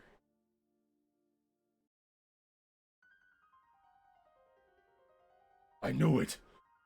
I knew he must have had something to do with that decision. That slimy bastard. This is mostly his fault. I wasn't vigilant enough with him, and I let our moral allegiance break down. If I kept a closer eye on him, maybe he wouldn't have lured you into this spinning tent of shit. No, you shouldn't feel like... Or maybe it's Kanaya's fault. She's always been a really good auspicious. Maybe she could have prevented this, if she wasn't so preoccupied herself. No, wait! It's actually my fault again. If I had been on the ball and auspicized between her and Rose, she would have had the time to auspicize between you and Gamzee. Damn it. I always say I know so much about romance, yet I routinely underestimate its complexity, so I only figure out what to do after it's way too late. God, I'm so stupid. Ah, shut up! It's no one's fault but mine. I'm the one who has to deal with this. Yeah, okay. For what it's worth, he'll probably just break it off and leave you once we get to the new session. All his loyalties and priorities are totally warped now. I'm not sure what he really cares about anymore, but it sure isn't any of us. You think he'll leave me? Yeah, I do. No. Not again, please. Please, not again. I can't take this.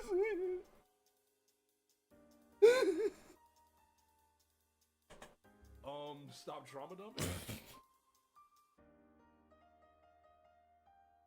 What? Whoa, what? Isn't that what you want? No! I'd be devastated if he just suddenly ditched me like that. Okay, help me out. You're confusing me here. I'd feel pathetic. And I guess a sick and terrible part of me doesn't want him to go. But if he does, I want it to be because I tell him it's over. Wow. Alright, I guess that makes sense. Sorry. I'm just trying to be supportive here. But I'm not always sure what the right thing to say is. But I'm doing my fucking best. This is complicated for me too. You're both my friends. I know. I appreciate your intentions, Karkat. Maybe it would be better if you weren't sitting up there in that backwards chair while you talk to me. What? Why? Yeah, dude, you should probably ditch the chair.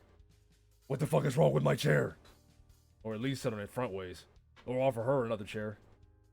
I don't know, it's kind of a dumb affectation in this context. No, look. It's casual and relaxed. Like, it visually conveys that my presence in the conversation is humble and non-threatening, yet frank and attentive. What the fuck do you want from me? To sit on the goddamn floor. Why should I squat on a dirty floor? What difference does it make? So you can be on the same vertical plane with your friend while you exhibit compassion for her grody clown problems. Dave, it's fine. Never mind about the chair. I don't care. It just struck me as a bit distractingly silly. That's all. Okay, wow, fine. Fuck the chair. Pardon me for making myself comfortable during a sincere heart-to-heart discussion with a dear friend in need. But the time has come for me to cease straddling this deeply offensive piece of furniture. Away with ye, four-legged temptress. Distract us no more with the most basic and utilitarian form of creature comfort you supply. Karkat just threw a tantrum about a chair. I just won Karkat tantrum bingo. What's up, Lexi? You know, we chilling, you know. We reading, you know, we feeling the themes. How you doing? At last, we are free from the accursed instrument of ass elevation. Where did you even get that chair from? Did you steal it from the common area? Unlike everyone else here, or unlike everyone else ever, I happen to make a practice of cataloging items which might be convenient on a day-to-day basis. Say I'm strolling around and find myself in need of a place to sit. Bam, suddenly a chair. And no, I didn't steal it. How could I steal something from the common area? Nobody actually owns any of that fucking furniture. That's why it's called the common area, you accusatory piece of filth. Sounds like communism. Are you a communist or something? Actually, that makes perfect sense with your sickle and all. Hey, good one, bro. +2. What are you talking about? Wait, John has a hammer. Oh shit, it's all adding up. When we arrive, are you going to team up with John and seize the means of production? Hey, I hope so, nigga. I hope so. You appear to be jumpstarting a facetious discussion about some sort of human economic ideological framework without having the slightest clue that your vehicle is parked squarely in the nobody gives a fuck zone. I'm just saying. First chairs, what next? See, I am all about private property and pocketing dough. Do you have any idea how rich I am? I am a man of means, motherfucker. Oh, bro. My nigga Dave, a capitalist? Oh, fuck, man. We can't fuck with you no more, gang. We can't fuck with you no more, my nigga. We can't fuck with you, my nigga. We gotta eat, Dave. We gotta eat, Dave. Dave, a part of the... Never mind, bro. I was about to... Hey, bro. Chill. No, that's Cronus. Cronus a part of the class that I was gonna say. Mina a part of the class that I was gonna say. Dave, downscale. What is your point? Just don't come after my boonies, dude. Or should I say car cat marks?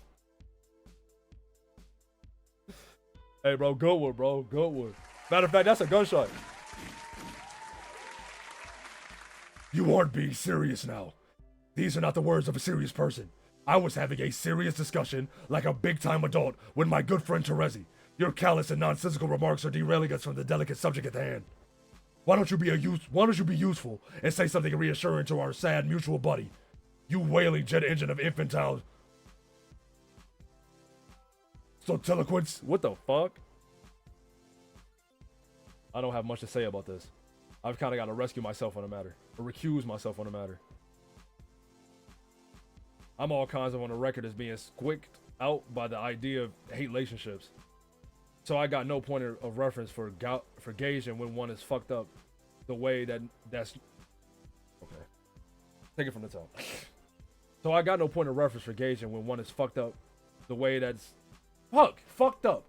The way that's normal for trolls, or if it's fucked up because it's actually fucked up and terrible. Dave, man, hey, bro, for the love of God, my nigga, give me a comma. Please give me a comma. A period, please. This is like some ex-alien boyfriend prime directive shit. Or, you know what? If you're not gonna give me periods and fucking commas, then break up your fucking messages, dickhead. I can't intervene because I don't know what I'm talking about. But you do, so I guess keep going. You were saying some pretty good stuff before I started riding your jock about chairs. Terezi, do you see what I have to deal with? Actually, I guess you can. You can now literally see what I have to deal with and experience all due empathy for the fact that I have a douche as a best friend. Yes, I can see. The view from here is douche-tacular. Thank you. So that's it then. No advice at all, smart Alec? Why did I even bring you here for this intermission then? Intermission? Intervention, I mean. Sorry, I misspoke. It's not an intervention either. My ghostly head's all beaming out of this craft for moral support, yo. I am in my homie's corner, even if he is a massive socialist. Terezi, I think I can probably figure this out.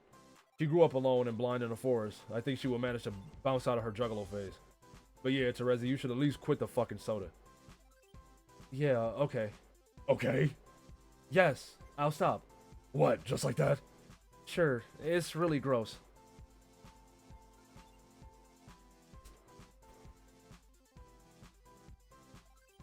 I think we're missing the point here.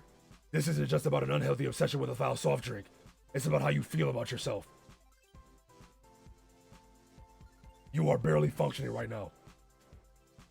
You can't even pick yourself up off the floor and put on a pair of pants. Remember pants, Terezi? You used to love pants. Yeah, pants are pretty great. You used to. You used to call me on my cell phone. You used to be a lot of things. And all of those were good things. But now that we're about to arrive, right when we need you the most, you do a sensational belly flop into a circus vat of your own tangy slobber. Oh, please. What could you possibly need me for? They slandering the fuck out of Fago, bro. Fago is lit. I mean, it's just soda. But, like, it's good. It's good soda. It's good pop, I mean. It's not soda. If you talk about Fago, it has to be pop. You're an important member of this party. We'll need you to help stand up to Jack and whatever else is waiting for us there. I don't think I would be very useful. Well, not like this you won't. You've got to get your act together. No, I mean, even then I won't be. I don't have much to offer even on my best day. What about your mind powers, though? What if we need someone with mind powers to do some sort of mindy thing? What mind powers? You know, the ones where you flip a coin and something crazy happens? Okay, I don't actually know how it works, but what about that? I never developed those powers very well. And it's been a long time since I even thought about them. I don't think they're very valuable, honestly. In fact, all they ever seemed to do was trick me into feeling like I knew what I was doing.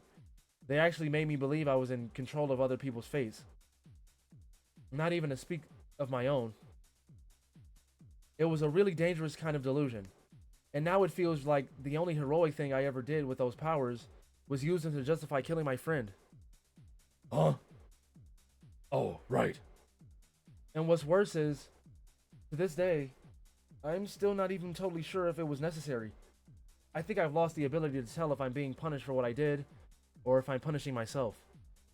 Well, yeah, of course it was necessary.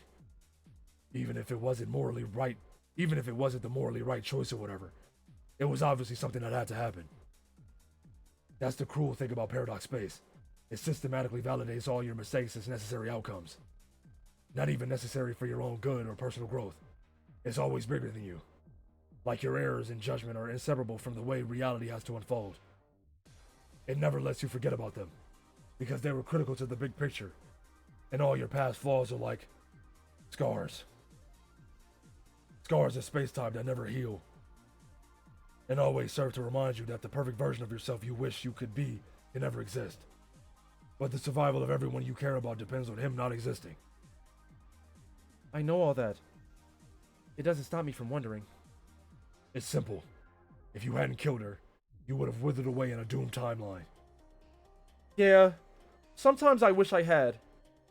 At this point, I think I would rather be the better person who made the right decision, even if it also meant being the one to fade away forever. Well, I wouldn't want that. Does that fucking matter to you? Does that factor anywhere into your dreary existential equation? You probably think I'm crazy. Just as crazy as you think I am for dating Gamzee. But I really miss her. No, I don't think you're crazy for that. And yet, if I ever saw her again, there's no way I could talk to her. So part of me hopes I never... Ow!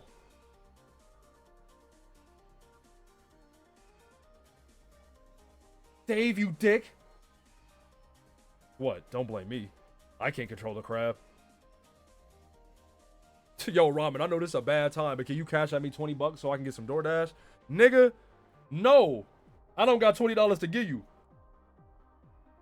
Act 6, Intermission 5, Intermission 3.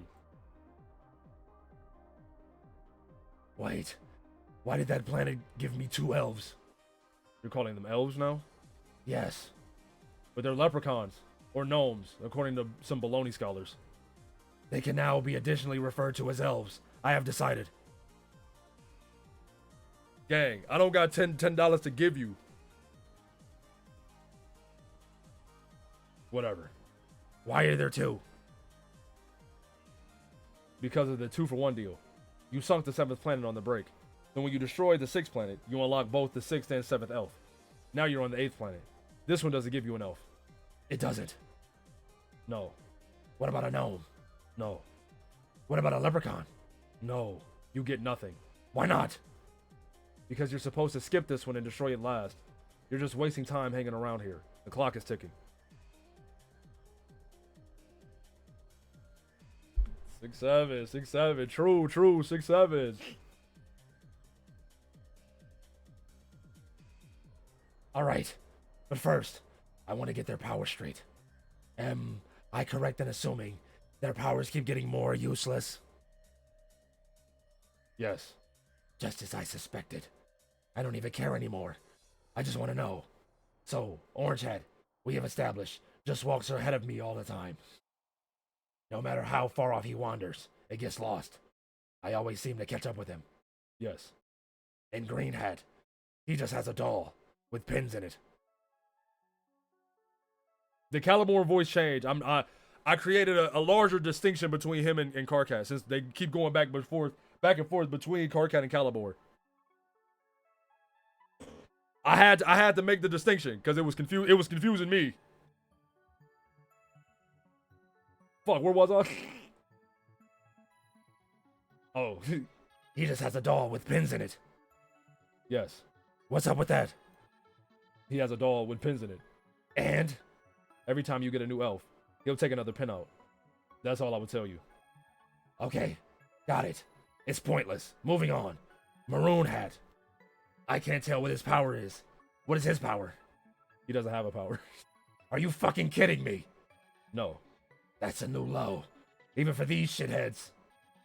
But Maroon Hat is pretty smart. You can use him as a higher ranking henchman or something. Being smart isn't a power.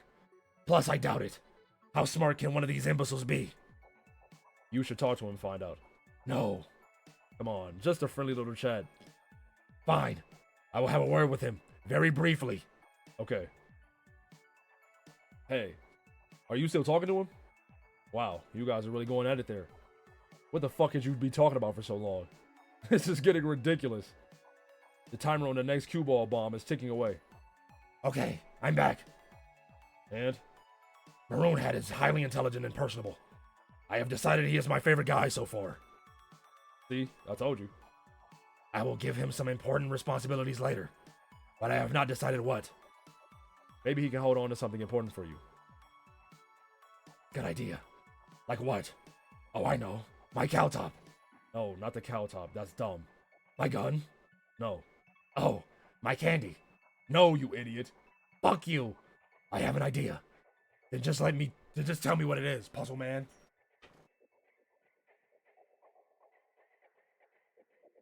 Oh, if you have an idea, then just tell me what it is, puzzle man. Look at the color of his hat. What else do you have that's that color? Also, what object can you think of that's kind of shaped like a 7? Oh, of course. A boomerang. Okay, I give up. I will make a mental note to secure a boomerang in the future. Yes, it makes so much sense to be a boomerang thematically, but because it always comes back around in one big circle, like all the time shit I'm supposed to be about. Okay, last question. Why is Purple Hat constantly dancing in my presence? Yeah. I guess in retrospect, Purple Hat has always been pretty flirtatious, hasn't he? What? Maybe you should try to be open-minded though. Have you ever considered a star-heart horseshoe relationship with someone?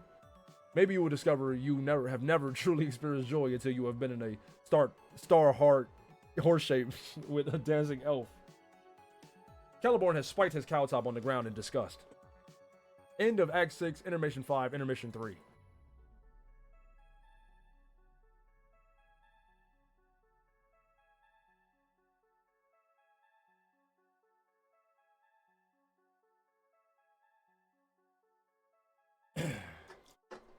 Every time I do Caliborn or fucking Karkat, I need some water. There ain't no water up here though. I drink it all.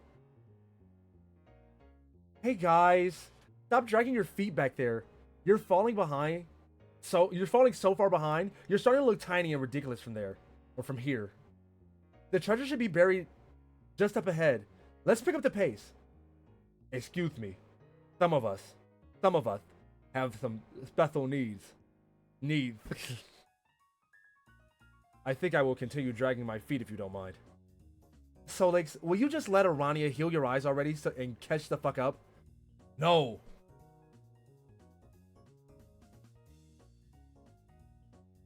Hey, Radio was it? Yes. Can I ask you something? How much longer are we reading for? I'm waiting for a good stopping point. I should have stopped at the fucking. I'm waiting for the nested intermissions to end, but I don't know how long that's gonna be. But soon we gonna stop soon. Can I ask you something? Okay, you seem reasonable and pretty nice. So I'm wondering, how do you feel about all this? About what exactly? All right, well, I'm stopping at the next intermission break. About Vriska and her pirate buddies? About what Vriska and what her pirate buddies are doing?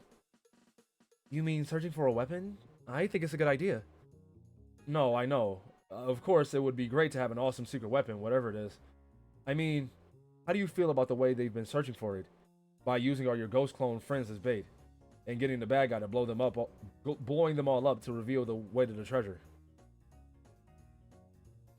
That's probably the only way to find it. In my experience, the specific path you travel out here is very important. If we did not trace the exact path in that amount of time, I doubt we would ever have found the right location. In fact, it may have never been found by anyone. Okay, yes. Let's assume it was the only way to find it, granted. But I mean, does that really make it the right way to beat him? I couldn't say. Well, how do you feel about it? Most of the other pirates seem cool with it, so I'm wondering if you feel differently. It's probably necessary, and they would have embarked on this voyage whether I had come along or not. So I might as well join the fun. Isn't that what you did when you saw our ship?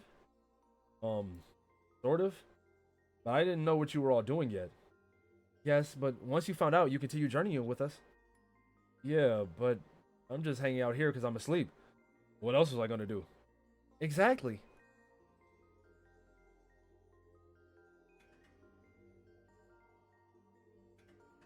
I don't necessarily share their viewpoint on the meaning of this endeavor, though.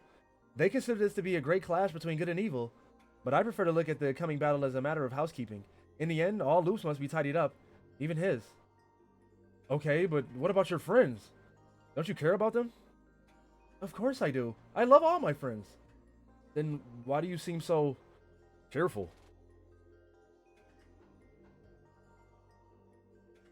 When so many of them are getting zapped by lasers. Do I seem cheerful about that? Kinda. I apologize if that's the way I'm behaving. It's not true, though. I think I look at death differently than most, and it is fair to say this attitude extends to death after death as well. I've learned to be at ease with the cessation of being in any form it takes. But I am not, nor will I ever be, the monster's handmaid. So please believe that I would never take joy from the destruction of any soul. However, you must realize that it is only by the grace of the horror terrors that so many have been allowed to continue existing for so long. They have persisted for ages beyond their time, just as he has. As such, it seems to me his rampage is just another kind of housekeeping. While he rounds the ring, undoing the work of the gods, we must prepare for his undoing as well, to ready the manner for the Lord's arrival, so to speak. I'm sorry, maybe I spaced out through some of that, but I'm still not sure what you're talking about. Maybe you could just simplify it for me? Are you a good guy or a bad guy? I don't like to think of myself in those terms, but I do try to be nice to people.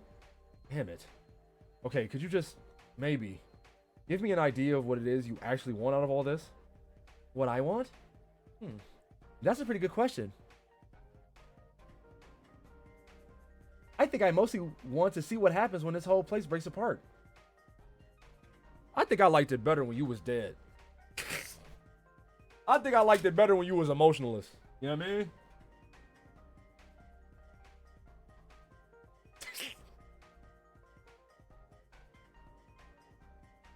That nigga John like, That nigga John like, nigga, what?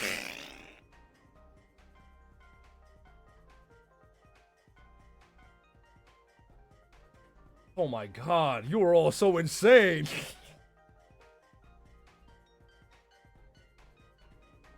Are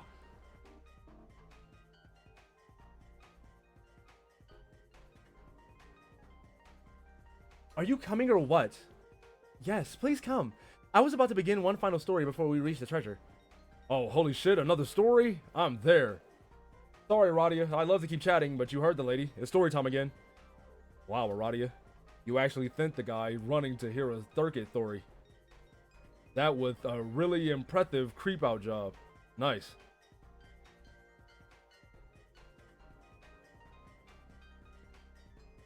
Thank you for joining us, John. Commodore Nepeta and Rear Admiral Pfeffery have both been clamoring for one last tale, And I am not one to disappoint. They don't talk no more? What happened? Like, I guess I kind of let Fafetta get away with the just emote and shit. Because I was like, all right, well, they a Sprite. So as far as I'm concerned, a few Sprite might as well be like somebody with a, never mind. But like, they can talk.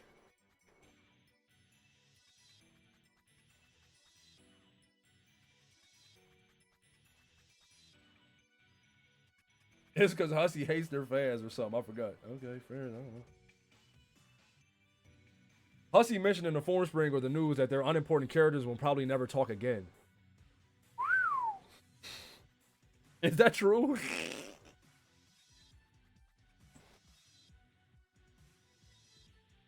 Is that true?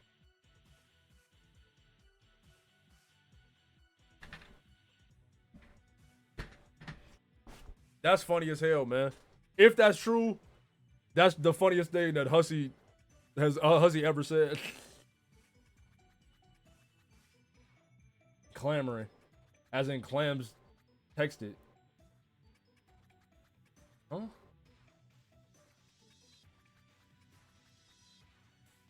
Okay, what's this next one about? Ogre sex or salamander shipping or something? Nope. Although I would be happy to tell you all about those topics another time. This is a story about 2 legendary rings. No, not those rings. The rings I am talking about are less powerful and considerably more obscure. But for what they lack in power, they make up for in mystery. Details on the rings are quite hard to come by. I have pieced together what little I know from various fables and myths. They occasionally make appearances in such stories, serving different purposes in each tale, and always called by different names. But in this story, they will be known as the Rings of Life and Void. Fuck, man. I decided to wait until after the next fucking Arania lore dump to end stream. We about to be here for another fucking 45 minutes. The rings are said to look nearly identical, but their powers are quite different, as are their origins. The Ring of Void supposedly once belonged to the Black Queen of a Void Session, but one day it was stolen from her by a thief, and then stolen again from the thief by a rogue. Legend would suggest it changed hands like this for a long time thereafter, until finally vanishing into the void itself forever. Which is fitting, as the ring grants its wearer the ability to do exactly the same. The Ring of Life has a very different story. I have found no reports of an origin of this ring at all. Like many magic artifacts, it may not even have one which is comprehensible. Earlier reports I've read would suggest it was first discovered by some travelers in the desert, and like its sister ring, has changed hands repeatedly since. This ring, however, has a dramatically different effect. Instead of relegating the wearer to obscurity and immateriality, it does just the opposite. It is said that any ghost who wears this ring will come back to life. In some stories, the fate of each ring appears to be entangled with the other. When one is lost, the other is serendipitously found. A great example of this can be observed in the fable of... Wait a minute. But I was just about to tell... Mindfang, I said shut up. Wait. Now wait a goddamn minute. Hold on. Are you seriously telling me that ring... No, just... No. Back it up. For just a silk spinning minute. What's the matter? That fucking guy!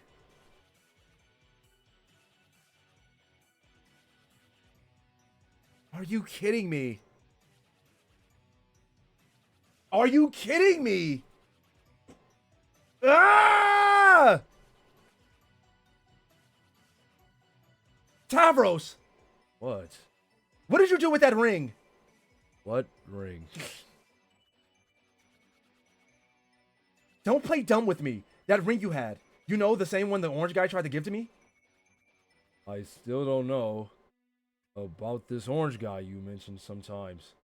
You talk about orange guy, but in reality, he sounds probably fake. Like how you thought Rufio used to be, until facts proved he wasn't. You actually think I'm making this up? Why would I make up a story about an orange guy? What kind of a juvenile fuck up do you take me for? That orange guy was real. He was surrounded by a bunch of stupid fucking horses, and he tried to give me a ring, so I knocked him out cold. And then later you found it. No, I didn't. Yes, you did. Don't lie to me. You had the ring and you and John were fighting over it behind your backs like a couple of idiots for a while. What? You think I didn't notice? Yes. No. I didn't think you did. Well, I did. And I don't care because I didn't think the ring did jack shit. But now that I know it does jack a whole fucking lot, I would like you to stop behaving like a disingenuous, argumentative asshole and tell me where it is. I don't know where it is. It's gone. What do you mean it's gone? I had it, and John had it, and I wanted it back, but he wanted it also. So, we argued with our hands over it, until he vanished. I tried to find it on the ground, because it was precious to me for a while. Why was it precious to you? Are you telling me you knew what it did? No, I didn't. I just had separate reasons for that, for wanting it. Well, whatever lame reason you wanted that ring, forget it. It's obviously a much more important magical item than either of us gave it credit for. As soon as we get the treasure out of this cave, you're going to lead us back to wherever you lost it, and we're going to go look for it.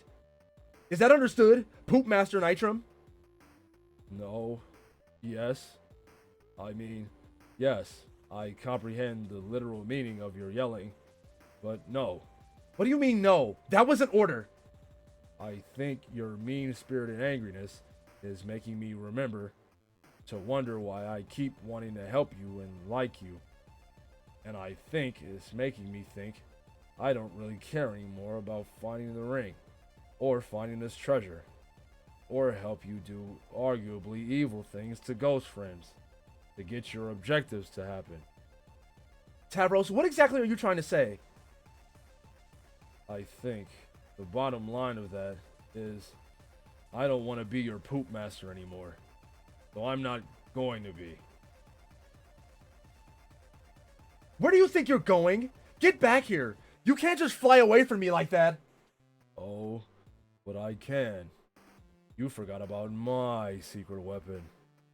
Behold, the self-esteems. Good answer! Good answer! Fuck out of there, man. Go on, boy. That's what you should have been doing. Self-esteem's my ass. I said get back here. If you go out there alone, you're going to die, you pathetic piece of shit. I'll take my chances, you jerk. Yes. Fly, pupa. Fly. It's my man's, man. Now he about to get fucking mouth blasted. Pause.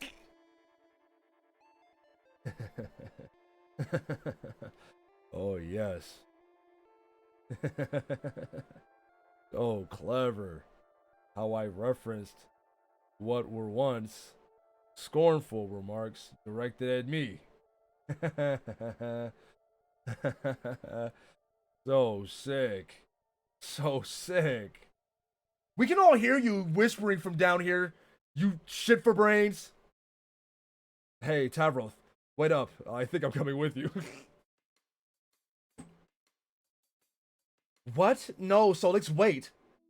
Nah, I pretty much had it too.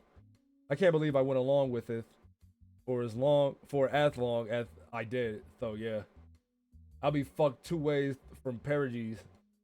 I'll be fucked two ways from Periges Eve before I let Tavroth upstage me in the backbone department. Aradia, sorry, I can't be a part of this anymore.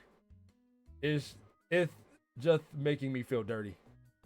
I understand, Solix. Let's catch up later again. Let's catch up again later. Hopefully when this is all over. Yeah. Oh, Fefri and Nevada will be coming with me too. What? No, they fucking won't. Yes, they will. They just told me. I didn't hear them say shit. They both gave me meaningful glances. Like, as if to say, oh yeah, let's bounce. You're blind. How could you see a meaningful glance? Instead of underestimating the capacity of the sensory impaired, why don't you bite me? No, they can't go. Commodore Nepeta and Rear Admiral Fefri are both critical members of my crew. This is mutiny. Vriska? Oh, sorry. I gotta look. Vriska, I am on your side here, but I feel I should point out that technically they both outrank you. Excuse me? No, they don't. Come on, I just gave them titles that sounded cool. How can you outrank a captain? By being a Commodore? A Commodore outranks a captain? Yeah, afraid so. Yes, and a Rear Admiral outranks a Commodore. No, but I thought a Rear Admiral was like some sort of joke rank. Who can take a Rear Admiral seriously? It might as well be a poop master. No, Snurk, it's actually a real thing. God damn, for a pirate, you really know fuck all about nautical junk. Pretty embarrassing, to be honest. Yeah, this stuff is all super interesting. JK Luthers. Anyway, we're out.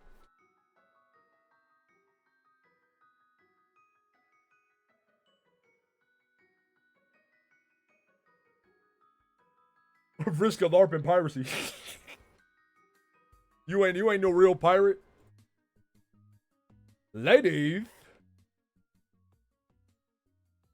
Good riddance, you backstabbing ingrates. I hope Lord English eats you all.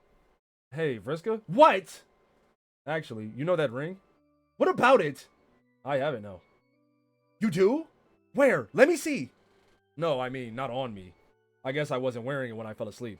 It seems to have the power to come with me in and out of my dreams, as long as I'm wearing it. That's how I got it in the first place. I had it on when I woke up. You were wearing it? Why? And why were you playing keep away with it in the first place? I mean, aside from the obvious fact that messing with Tavros is his own hilarious reward. I don't know. I guess I liked it. And I just wanted to hang on to it for some reason. But I didn't know I would wake up with it. This is perfect. That means all you have to do is put it on when you wake up, then come find me the next time you go to sleep. Yeah, maybe. Maybe? I'll think about it. You'll think about it? Well, yeah. It sounds like an important item, so deciding what to do with it is kind of a big responsibility. It's supposed to bring ghosts back to life, but we don't know how it works. What if it only keeps you alive as long as you're wearing it? That would mean only one ghost would come back. Right. All the better reason to let me use it. But there are a lot of ghosts. I'm just not sure what to do yet. Wait. You're not actually thinking of giving it to someone else, are you? That's my ring. The orange guy gave it to me. Yeah, well, frankly, I don't give a shit about the orange guy. The ring is mine now, so I'm the one who has to figure out what to do with it. Speaking of waking up, it's probably time I got going too. I'm not trying to join the mutiny or anything, but I do have friends waiting for me out there. John, wait. I hope we're not parting on bad terms here. You aren't holding all this treasure hunting shit against me like Tavros is, right? We're still cool, right, John?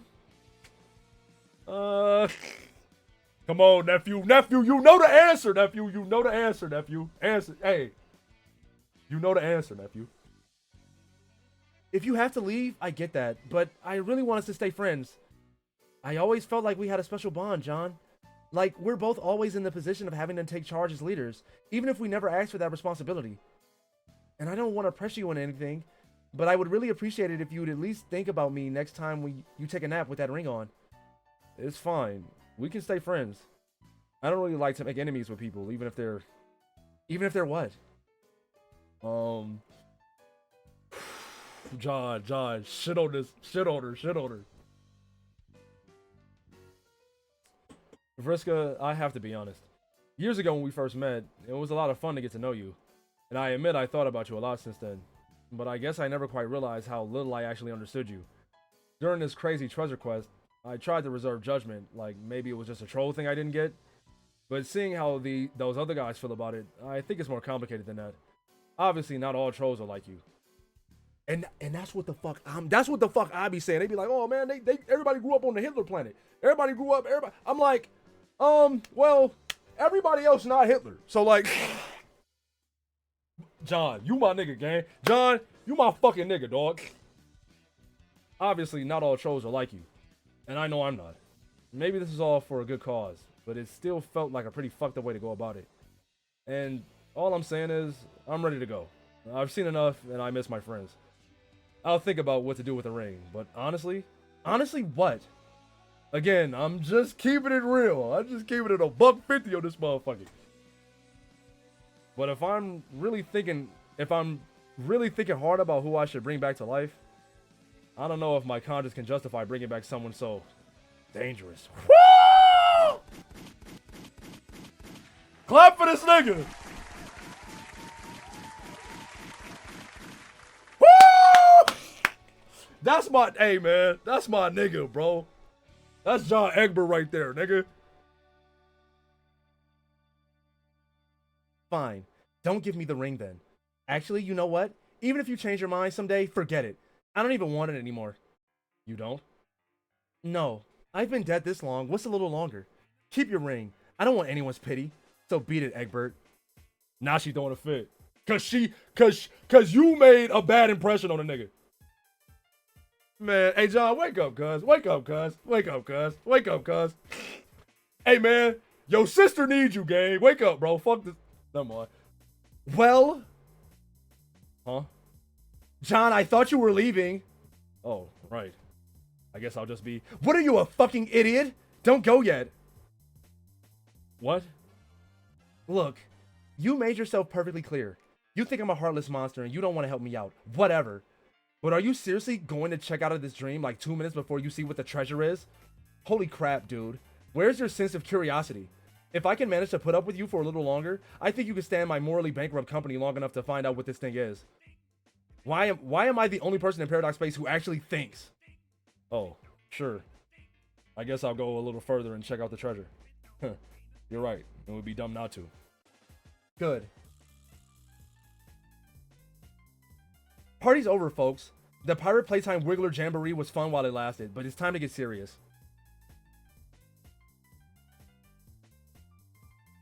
The treasure's down there. If my guess is right, it should be buried in one of these ancient memories. By now, we've all been windbagged to hell and back by my dear ancestor, so I'll trust nobody's gonna mind indulging one of my stories. There was a pretty good yarn about this treasure I read once during our travels. Found it in some damn memory, who knows whose. It was a good read. Impeccable prose. Failing to do it justice would be the real matter of gray morality here, if you ask me. But right now, I ain't in the mood to figure out how not to make it fucking suck. So I'll just say this. It was supposedly a weapon that once belonged to him, but he could never use it without altering its nature, meaning he could only use it once. So he did. After that, it can only be used again one more time, and only as a weapon against him. Knowing it was one of the keys to his defeat, he hid it locked away deep in the void. That's it. Part 1 of my story. Hold your applause. Guess we'll find out if that's true, or if it turns out all my despicable shit was in vain. Not that it would even matter to some people. You know, they can say whatever they want about me. But somewhere out there in a shimmering new universe somewhere out there is a shimmering new universe growing in a big ball of water. He's looking hells of majestic, amphibious and resplendent. His glorious croak would bring you to your knees. That universe is going to give life to billions of trillions of zillions of cute little aliens. You wouldn't even believe how pretty and wonderful and happy all these aliens will be. It's making your lip tremble just thinking about them and how worth saving they are. Wow. You could walk up to one of those aliens and put your hands on his innocent shoulder, and with a straight face you could say, sorry to break it to you, but tomorrow a guy named Lord English is going to destroy your universe. You're all going to die. And when that alien looks up at you with tears in his eyes, just before the first one rolls down his weird alien cheek, you lean in close to this absurd alien ear and whisper, psych. That's because you know a long time ago, in an obscure pocket of reality the alien can never understand or give a shit about, some crazy girl sacrificed the lives of a bunch of ghosts in order to kill that guy forever. They were already a million sweeps past their prime, existing on borrowed time, luxuriating in a kind of bizarre metaphysical longevity few others will ever enjoy. Just a fresh batch of bait the squid gods kept on ice for an insatiable fisherman because they were sick of being hunted themselves. Those ghosts were all that stood in the way of an end to this eternal holocaust, and sparing their souls ain't different, in my view, from personally committing atrocities on a cosmic fucking scale. I only ever wanted to do the right thing no matter how it made people judge me, and I don't need a magic ring to do that. You don't have to be alive to make yourself relevant. You don't have to be a good person to be a hero. You just have to know who you are and stay true to that. So I'm going to keep fighting for the people the only way I ever knew how. Fucking shut up! Who are you trying to convince? I'm so glad I'm a different person, bro. I'm so fucking glad I'm a different person. Because I'd be calling you all types of fucking words. Shut the fuck up with this goddamn meandering, woe is me, fucking self-aggrandizing fucking bullshit. Suck your fucking own dick. All right, my fault, my fault. My fault. My fault. By being me.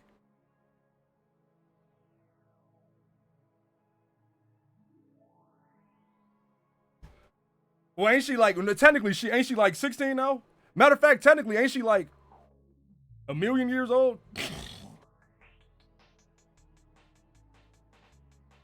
Stop telling her we never stop?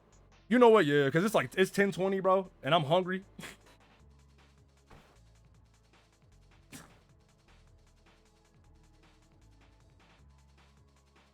Let's just call it, bro. Let's just call it, gang. Cause like I got a feeling this shit is not gonna age. I mean, this shit is not gonna end.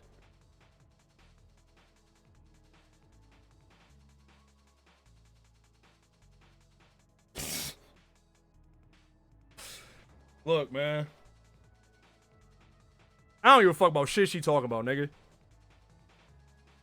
Hey, Mark, you run the stream now, gang. Nah, but I'ma holler at y'all, bro. I appreciate y'all coming through.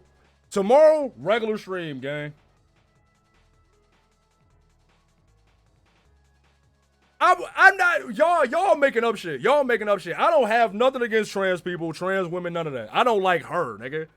I don't like her. Even if you can run the like, all this shit was supposed to happen. We supposed to, all this shit, yeah, I mean, woo, all that shit. The way her fucking personality and the way she going about it is so fucking insufferable.